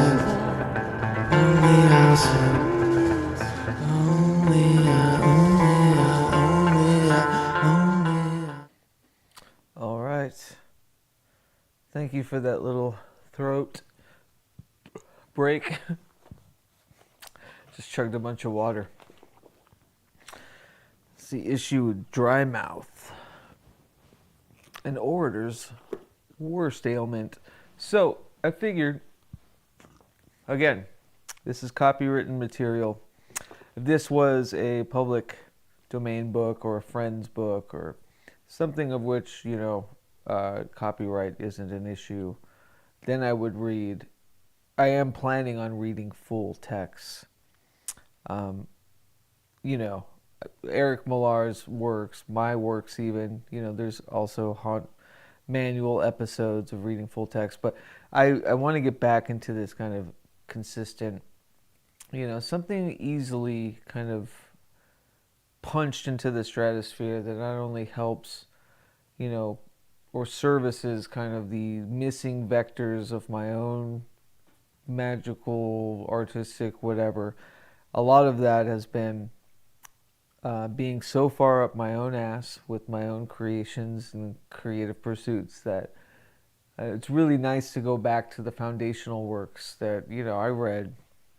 I read this. I mean, this guy's so beat up. I was laughing earlier because I'm one of those who just beats a book up that loves the book, I'll write in it and truly customize it, make it mine. Not in the way of making it mine, I guess. Make it totemic, right? Make it talismanic, that you can actually see the markings of like its presence, like personified and casted forever through somebody's resonant kind of echoes that's call and response back and forth. Anyway, I've needed to, because I'm working on so feverishly codifying hauntomantik through this graphic primer that started as a zine. Now it's becoming more of like a short, very designed, kind of well thought out diagram based and hand drawn fonts and all of this stuff. Codex, it's become this kind of definitive source of like the back end of the cosmology of the practice. And it also, will entail its own lexicon, its own thing. So it's been this wonderful and obsessive kind of thing of mine of late to, finalize terms and topics and definitions, although most of them are made up. This is my language, my cosmology. But with it has been, I kept wondering, like, what are the footnotes of, like, the genealogy of where some of these ideas come from? And so the ability to not only, help progress as an orator and as somebody that can, read okay, well enough, their own works, to be able to imbibe in the foundational ones that help this trajectory is a real nice, loop back to the conjuration's beginnings, the pulls, the seeds, the weird little tenets that helped grow this ability to create an anarchic, self-styled practice. And so I think for Patreon, if patrons are wanting to dive more into this, because I'm going to read a couple of small, short sections within a larger piece, is essays on infinite magic by Jen P. ORRIDGE.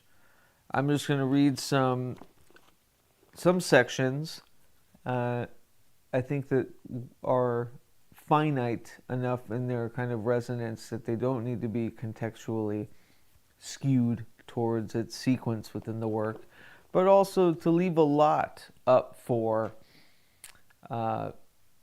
those of you interested in reading for yourself, there's so much in here that I'd hate to spoil. That said, on Patreon, if folks would like to keep diving into this, I'd love to.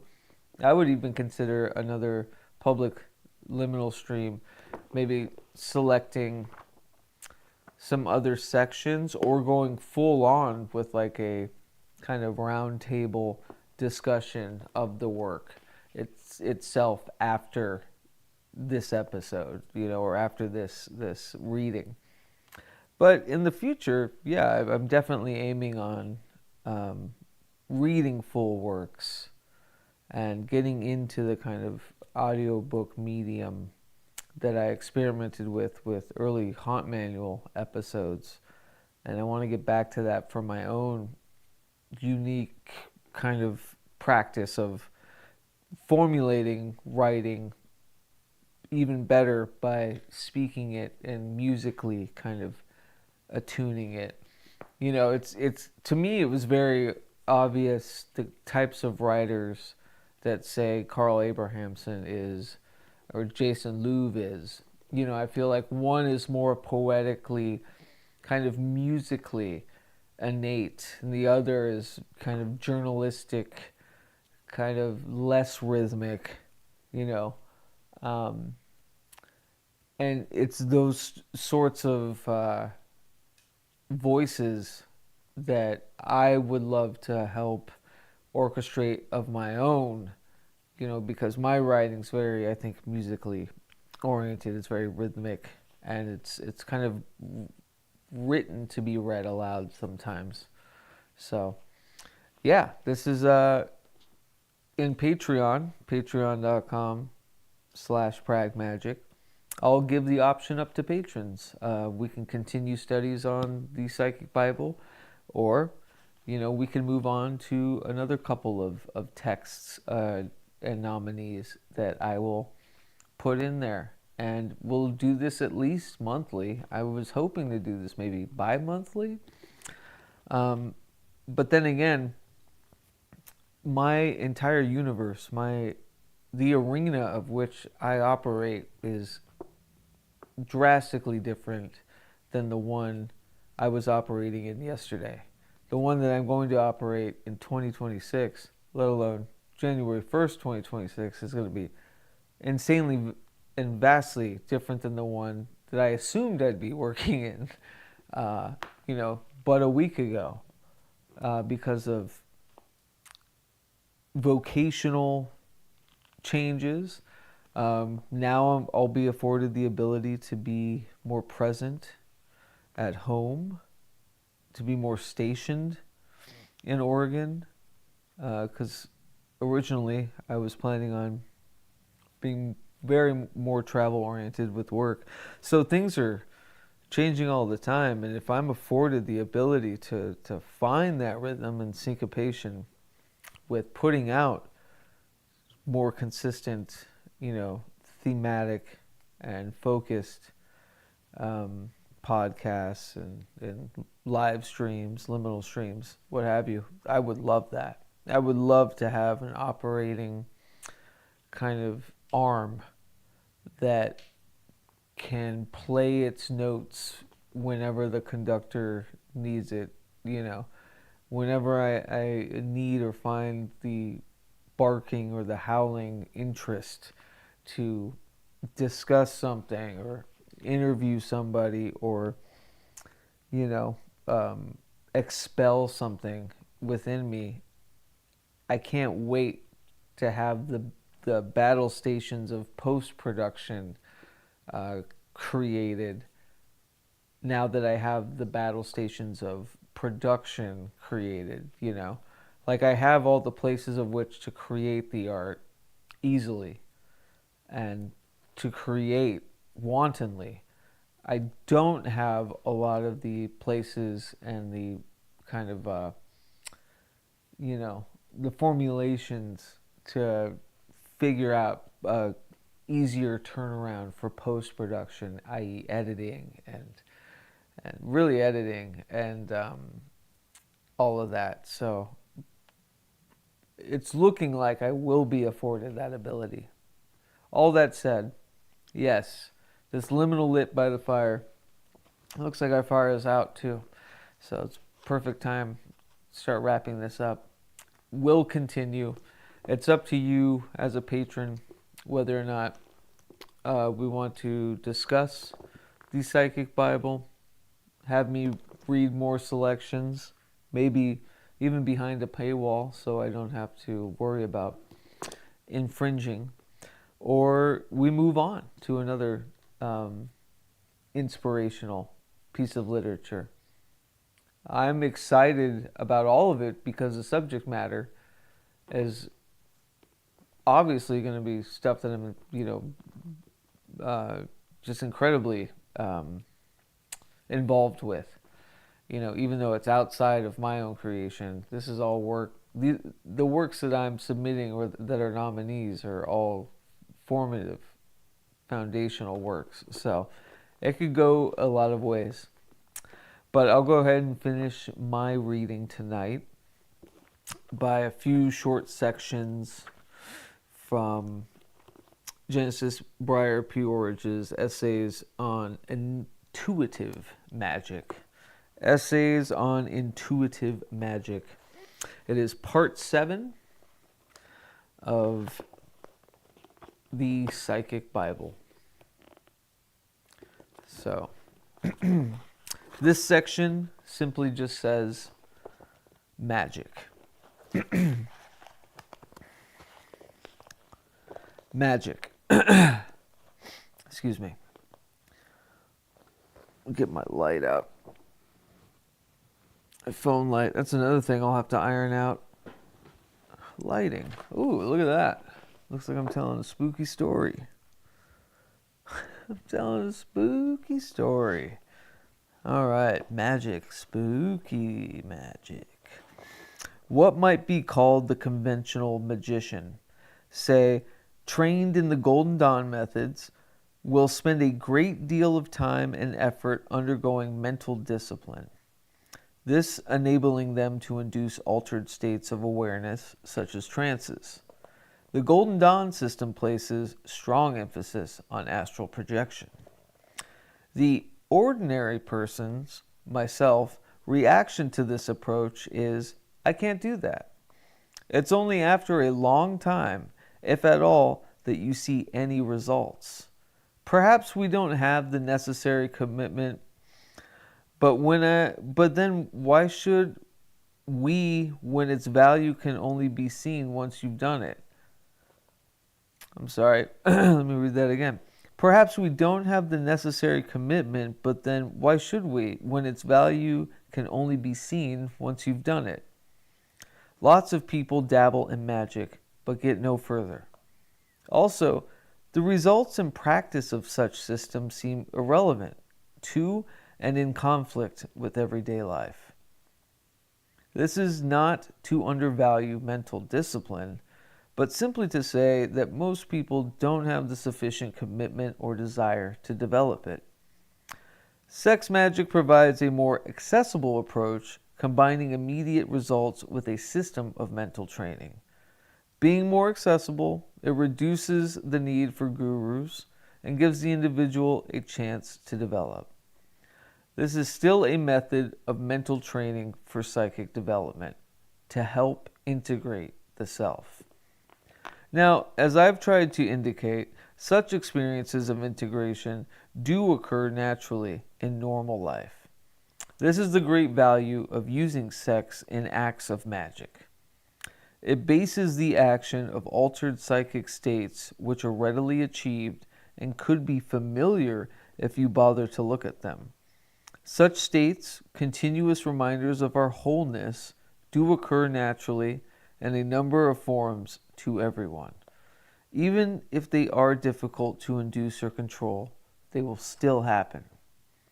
The important part is that anyone can and does experience greatly altered, heightened states of awareness. You don't have to be a great adept. Anyone can, during certain periods, be that integrated, whole self. You can use the energies released to direct every area of your life. Enjoy yourself. You are whole. Notes on sigils.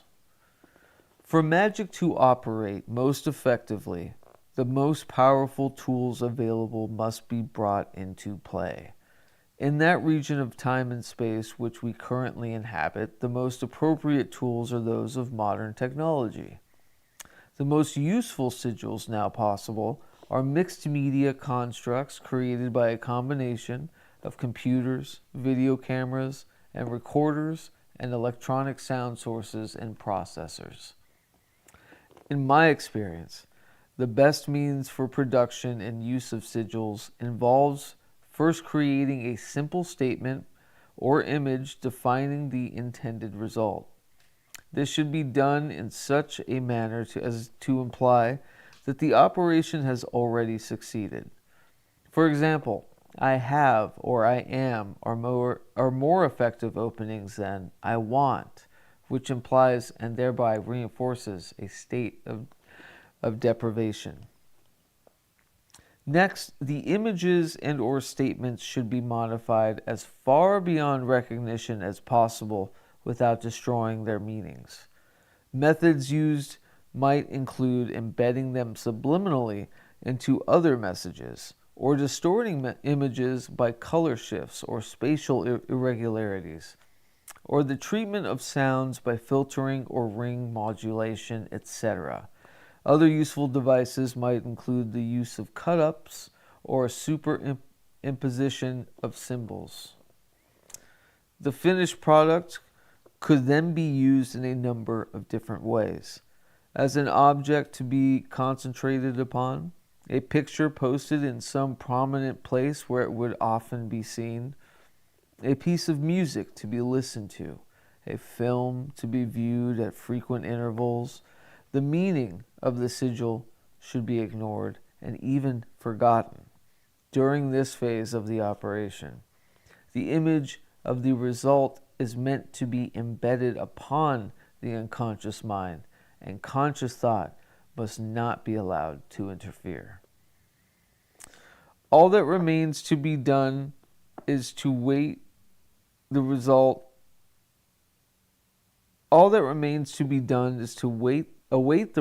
without making attempts to force it or taking action that might hinder it.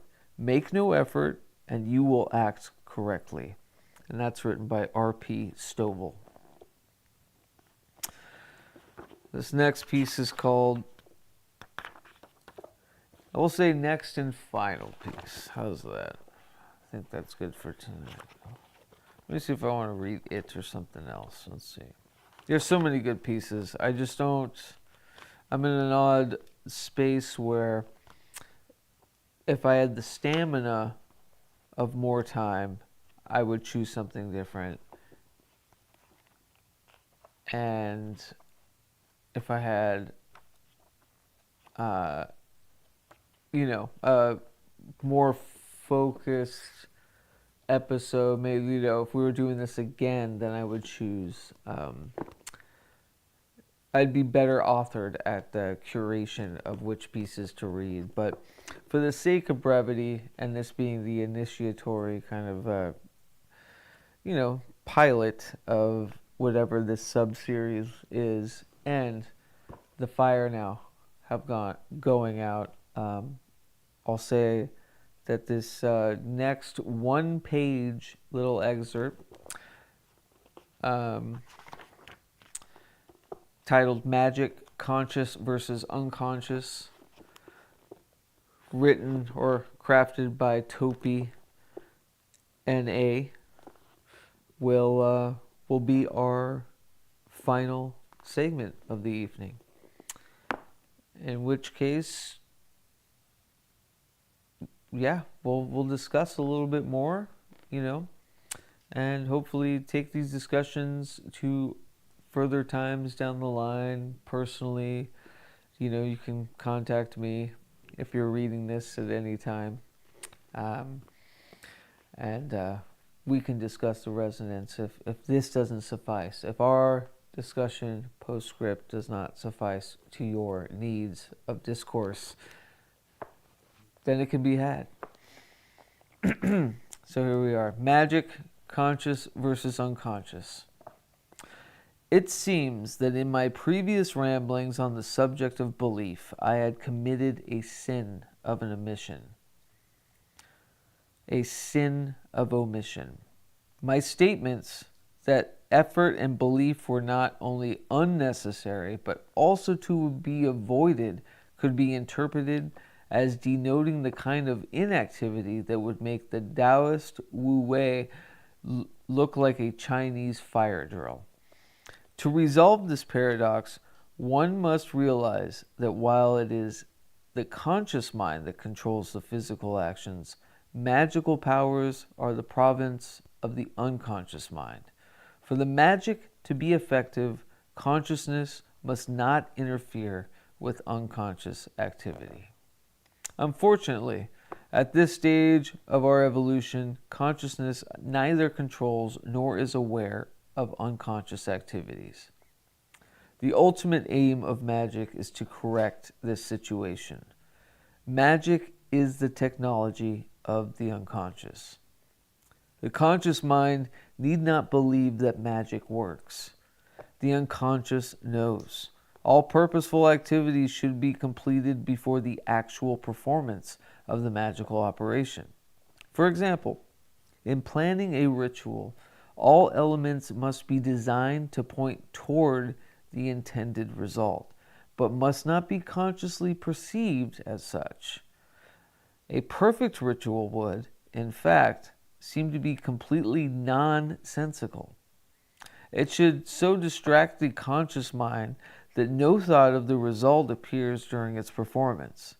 As another example, in divination, one should first frame the question and then perform the necessary operations without thinking of it. The result should be interpreted by free association without reference to the question. The answer should only be compared to the question after its interpretation.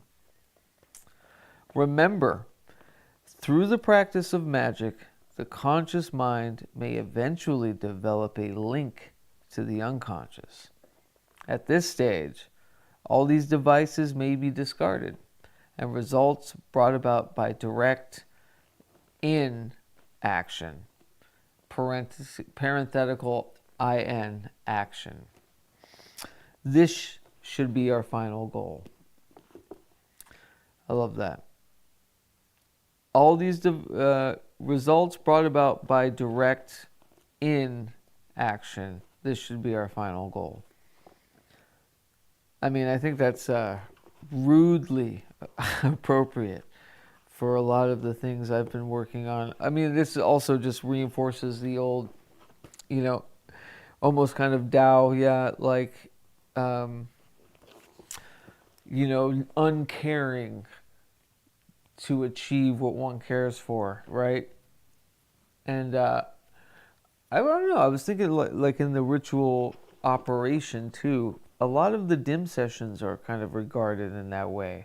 There is an oversight of, there's a destination, and the dim session, these audiomancy sessions is my cartography, is my map creation of how one could get to that destination. But there are a million ways to get to that destination within that map. And I never explicitly lay out the pathway to the destination. I just give it its like tools and utilities.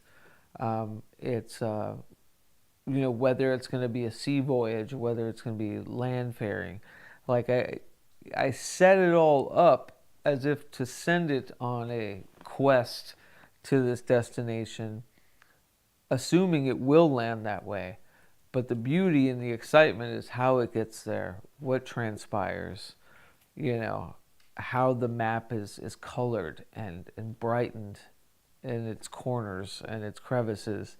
And like that's largely what I'm doing right now with hauntomancy and the struggle, especially with the graphic primer, where I do have to be definite in some sense of the word of like the terminology and the lexicon, at least in the sense that it makes sequential sense. You know what I mean? Like a term can be multitudes, but within the context of this, of laying out the kind of like layman algorithmic idea of what hauntomancy is, it should at least be uniform to a degree, right? These terms and stuff, and I figure that's like it's always been the beauty and like the true exercise, I think, with magical ritual, especially in like within the artistic kind of confines, is like I have a vision of what I hear of a song. Like I hear the orchestration in my head, and I'll do my best to like match what that is. But the more you get away from it and allow like the meandering, you know, execution of wild hairs and weird things on your route to it, that's where all the like true, you know, treasure is kind of found. And that, you know, empowerment in the processes and the micro processes and the webs and the lost futures and possible outcomes and weird, you know, variations that can exist and be casted in amber, or like sit there and wait like a ghost haunting you, crying out for you for their unfinished business, for you to, you know, to help solve their murder of being cast to the side, of being forgotten, so they can be breathing again and work in Congress with you. I mean, that's literally hauntomancy. That's what it is. It's realigning yourself with like all the multitudes of your destinations, your pieces of art, your eras of self, and taking it for another spin, you know, seeing what else is in these otherwise defined eras, and are they defined? Can we redefine them? Can we like recontextualize? Can we create something else with it by going back? You know, there's a lot of within that work too. I mean, you can imagine the amounts of like trauma, you know, encompassing and circumventing kind of dallies too, and realizations, and, you know, unafforded kind of psychotherapy that, you know, must kind of be created to assess certain things. And it gets messy out there in the past, or, you know, it gets messy out there in the distant future, or it gets messy here, you know, in the static then, in the static now. No, I mean now. No, I mean now. No, I mean now. You know, so yeah, this is all very resonant, and it's always good to be reminded of those like foundational, like platitudes in a way. You know, I hate platitudes. I hate them with the fury of a million suns. I hate platitudes, especially because platitudes are usually used in moments of like needing true resonant like companionship, or like acknowledgement, and platitudes are usually the grenade that is thrown in there just to like homogenize and nullify everything. You know, and so these aren't necessarily platitudes, but in the sense that they're hackneyed or cliched tenets and ideas that, especially in, you know, metaphysical realms, we always hear over and over again. You know, the more I know, the less I know. You know, how many times have I said that? And how hackneyed is that? But how fucking true is that? You know, the more I know, the less I do. The you know, to only attain, to truly get something you want, is to stop wanting it, right? Is to like have a weird depersonalization with desire, and to test your will in that sense. Like, and at that point, like when that will is attuned or is granted, like does it matter anymore? about the thing that you were desiring? No, because the point was to free yourself of that attachment in the first place, or the need for that desire, or blah blah blah. So I can see all the real, Tao, Vesica Pisces, overlapping circles that happen within all of these things. But it is good to hear, along your routes within whatever current you're working with. Sometimes you need to be reminded how to read a road sign that you've seen millions of times on your road trip. There's so much to say about the Psychic Bible, and how many quotes maybe I should even mine again that can further and better explain concepts that I'm currently trying to explain, whether it's like the scripture for We the Hallowed, which is a art collective of disparate, highly individualized, anarchic artists shared only by their their seeking of the confluence of spirituality and art, or metaphysics and art. Only true, communion with anything greater than oneself is through the act of creation.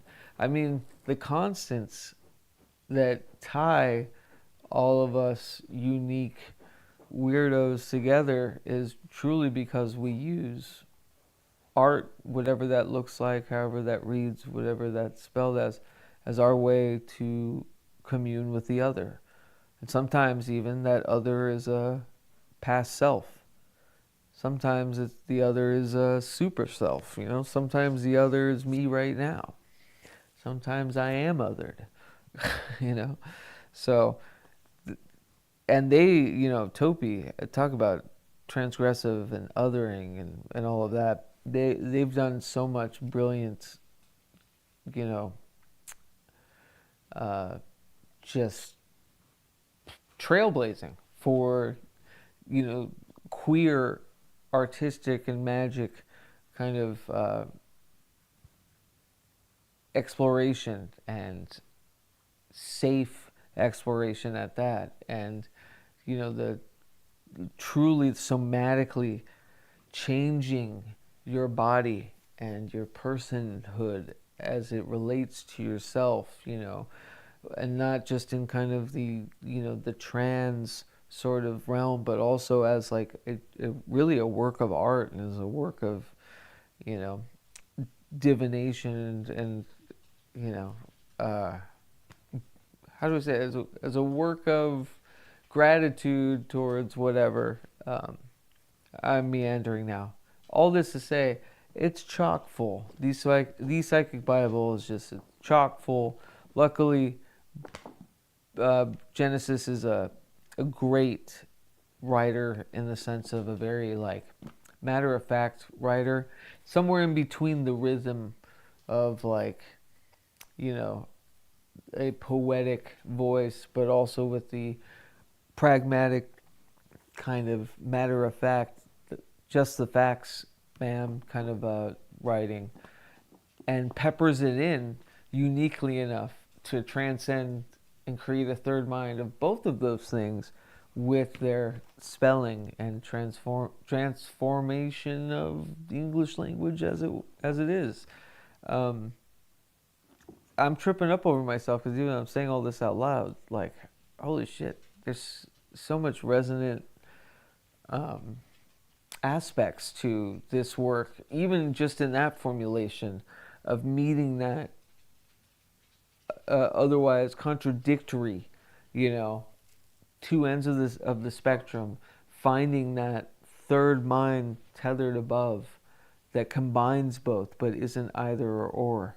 That's also in the symbology of hauntomantik. That's what the tetherless triangle is, that those three dots, the troikatyke. And they're a perfect example, obviously, too, because of the William S. Burroughs and Brian Geisen third mind, current or not current, I should say philosophy, really. It's kind of more than a current, if that's such a thing. It's like it's an idea. It's an idea, man. Anyway, yeah, it's funny that Genesis would also be kind of enamored within that contraption of contradiction. And fittingly, you know, their birthday being a day before mine. And ironically, theirs is not on the 23rd, but the 22nd. So that's interesting. Always thought that. And their love for Brian Jones, who is also Pisces Sun, Leo Moon. And also Brian Jones, as much as I love him, or not love him, but as much as I dig his art, the more I learn about him, it's almost like the worst parts of me. The stuff I hate the most about me, that the dark shadow side or whatever, very Brian Jonesy, you know, which is super interesting. As I get older, the more I feel kind of separate from the Brian Jones of it all, if it were, as they were. Dow, amen, says Philip Blair. Jilly Beans, let's see. I have so many ghosts of my past screaming at me that want to come forward. Well, yeah, take a knee. Maybe they just want to, take a walk around the park or something. Not everyone needs to, like, have you go find out who their murderer is. You know what I mean? Some of them just want to, like, create art. Most of them, in my case, want to just, like, make something new together. Or just realize that they're still there. Like, it's got to be so upsetting for the, just the fucking multitudes of past selves that I just straight up act like I don't hear. Or like I gaslight all the time by like not paying attention to them. So maybe a lot of them just want to be reminded that you can hear them, Language is fun to explore and tinker with, Philip Blair says. Julie also says, I am my own worst critic and I am my biggest block from growth. But you are also your biggest supporter. Without you, you wouldn't have gotten where you are. All of the good, too, So, I always think about that when anybody says, man, I'm my worst critic, because I feel that way about myself too. I'm sure everybody does, because you know exactly what you can say to criticize that would cut deep, that would fucking injure you if you wanted to, But at the same side, that same token, you are also the person that could say the specific things that would make you rise from a complete, desolate fucking explosion of self or, depression or whatever it is. You know what to say to either end or raise yourself in all of those occasions. So remember, you're your worst critic because you're also your biggest fan in a way. Philip says, confronting the shadow, disembodied folks. Disembodied folks, yeah. Sometimes the past self can be a disembodied folk. So, yeah, separate of the self, especially if they're like casted and kind of conferred with in a, existing kind of echoing piece of art, They live forever kind of entombed in this album you made then, or this, film you made, or this writing. And so, in a sense, that is existing outside of you then, kind of left in a static way without you, and sharing possibly its own kind of uniform of logic and relational aspects with people that have come across it, even though that is you and a part of you. You're not privy to what those people these strangers and these attitudes and these emotions and these feelings have, and that kind of, complex, resonant character of this thing that is a part of you, although it's disembodied and on its own. Jilly says, they want to bring me back to self and remember who I am at my core and what I have overcome. Thank you, Keats. I needed to hear that tonight. Oh, anytime. That was, I'd tell you that if you asked me what time it was or, what's the weather like. It won't take much for me to let you know what a great person you are, Jilly. So don't worry about it. That really was no thing. Was not hard to do. You're an awesome person, amazing friend, and I hope you had a good birthday this year.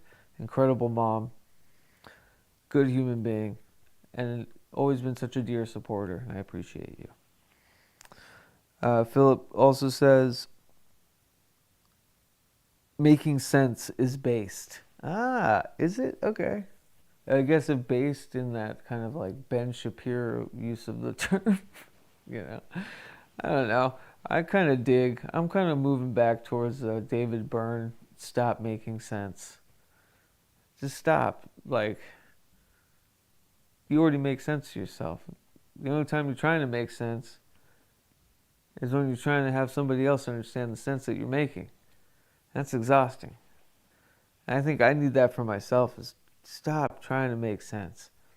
I've been doing that with writing a lot lately. Mary is a perfect audience,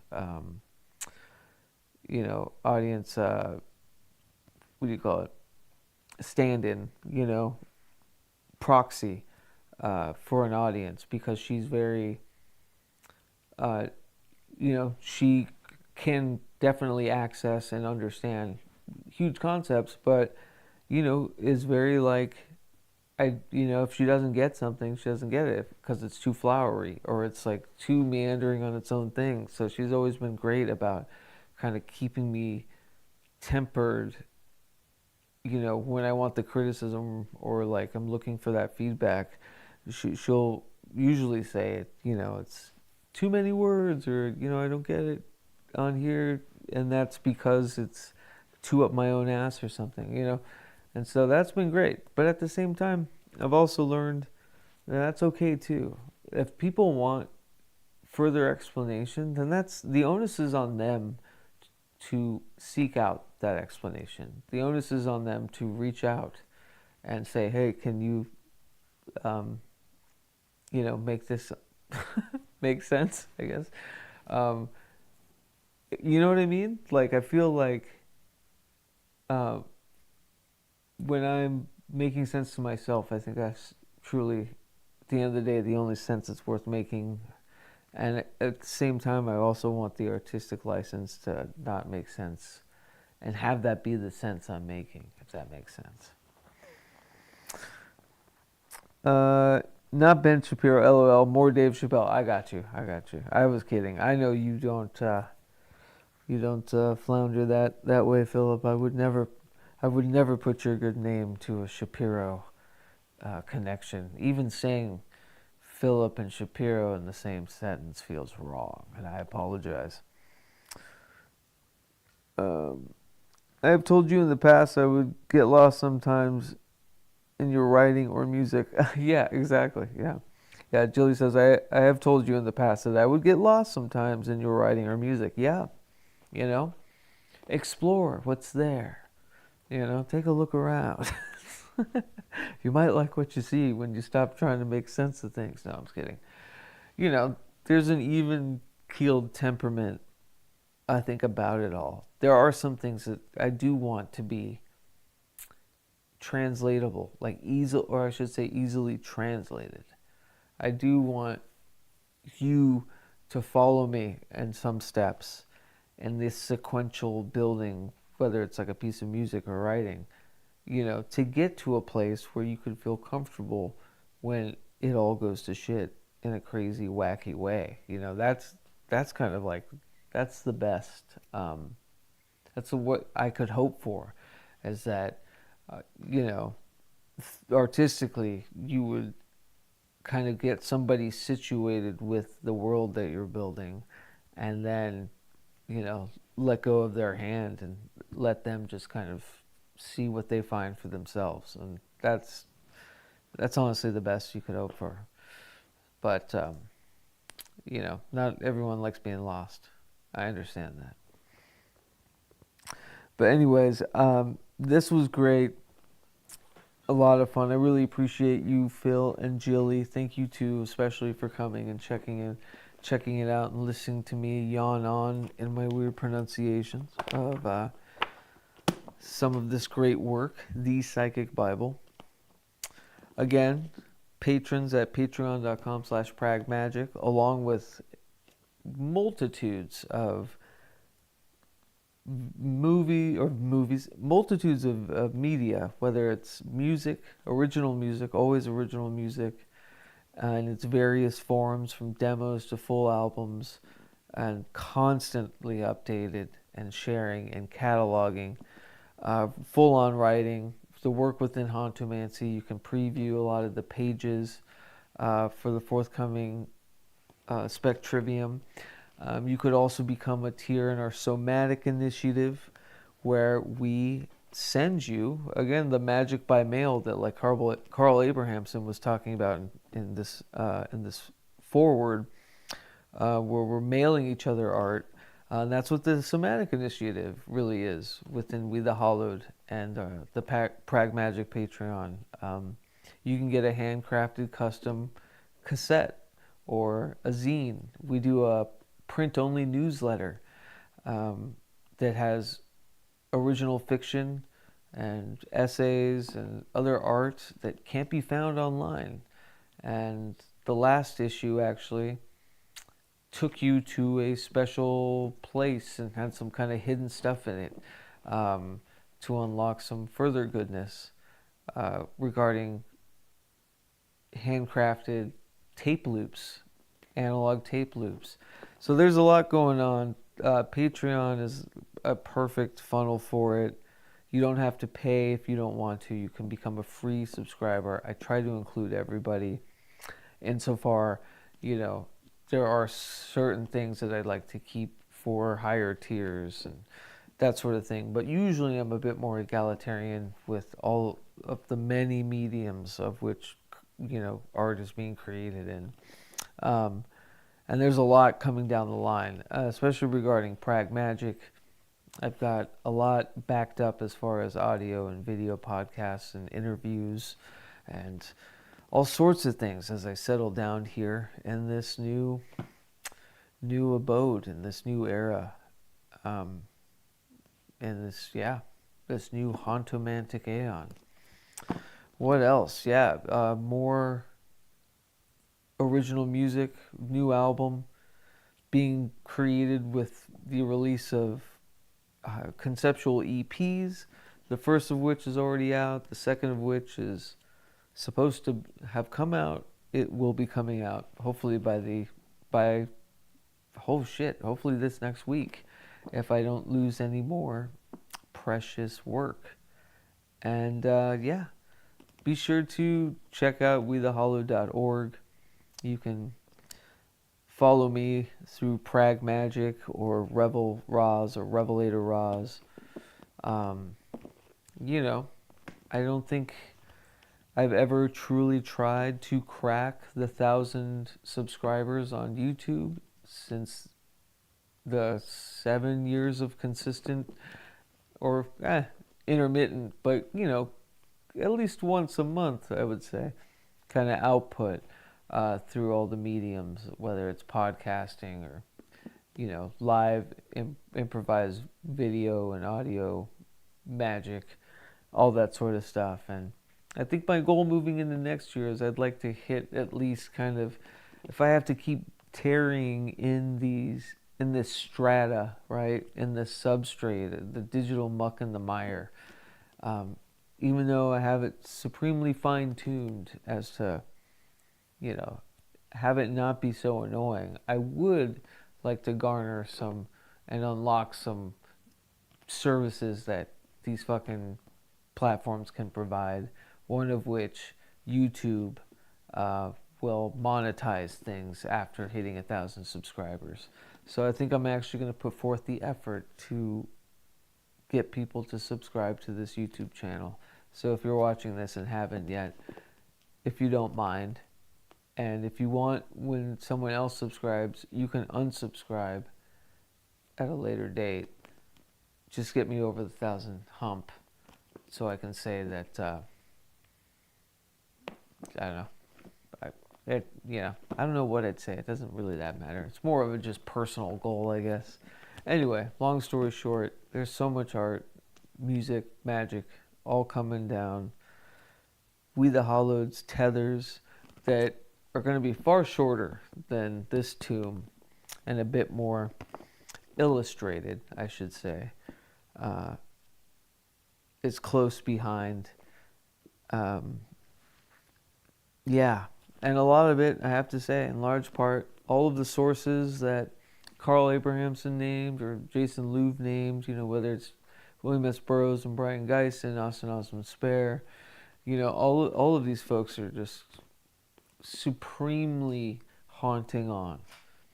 And I love that we're all kind of, buying the ticket and taking the ride on this current, on this collective current of anarchic kind of metaphysical art.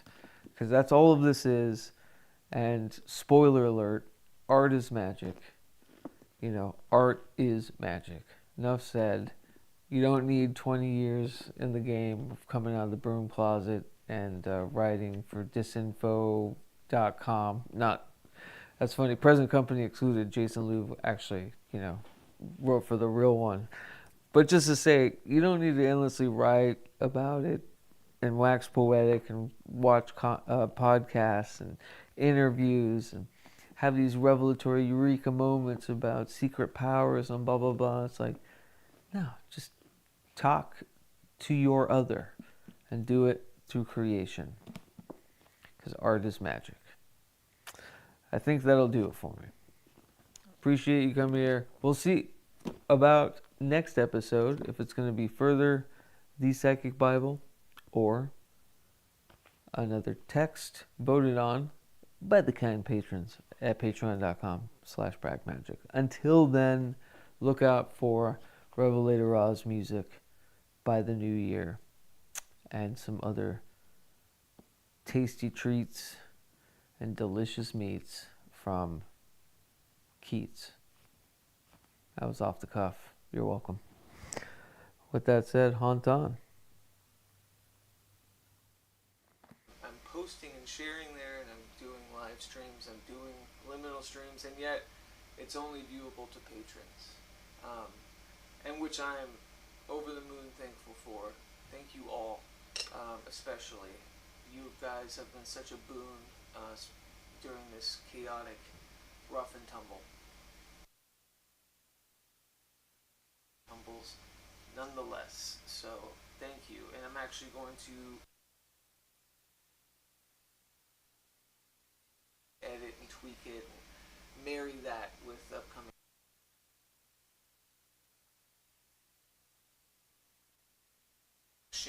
of episodes that I'm planning, styled around hauntomantik, or like the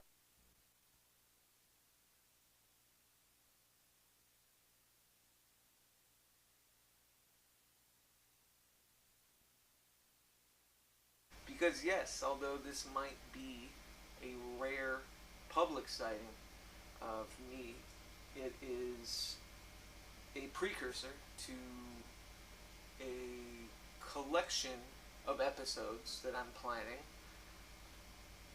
styled around hauntomantik, or like the practice and the specters of self.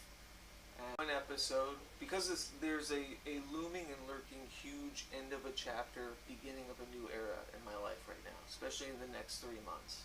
So my plan is to showcase on there's a looming and lurking huge end of a chapter, beginning of a new era in my life right now, especially in the next 3 months. So my plan is to showcase on PRAGMAGICK and hauntomantik. Me introducing, maybe even streaming with 3 months ago. That's the title of the video, and it's The Spectre. It's a temporally displaced self, and it will be an edited version of my dimming room tour 3 months ago. Focused and thematic within the construct of, the transformative transition through the currents of PRAGMAGICK and hauntomantik, which, if you haven't yet, subscribe to hauntomantik. I would do it through the Substack, but it is also all of my hauntomantik specific podcasts and audiomancy, and all of that has been collected under the hauntomantik podcast channel, or hauntomantik podcast channel. So look into that. I also started a YouTube where I do more of my experimental videomancy and audiomancy media magics through hauntomantik practices at youtube.com/@hauntomantik. So there is another channel. It's Dakota Slim, the magnanimous media magic current, something and add it to this Patreon sundry. Also want to thank all of the past members. If they canceled because they found an adversary in me. I still appreciate your patronage, and thank you for doing so for as long as you did, for however long as you did. It went to good use. It's still going to good use. And so thank you very much to everyone at patreon.com/PRAGMAGICK. It's been a long time coming, and giving my kudos and graciousness and gratitude to all of you for hanging there with me. All of you have been more privy to the goings-on than I should probably be willing to give out, but hey, we're all just works in progress. Mr. Doodoo in your hoo-hoo says, wait, so you were live streaming using an old camcorder? Yes, I am. That is something I think I need to do as well, is maybe make some short videos on how I do a lot of this stuff. I am using a VHS camcorder right now. That is what you're seeing. That is what is being streamed out to the world. Is an old 1980s VHS camcorder through a couple of conversion boxes and a simple, USB card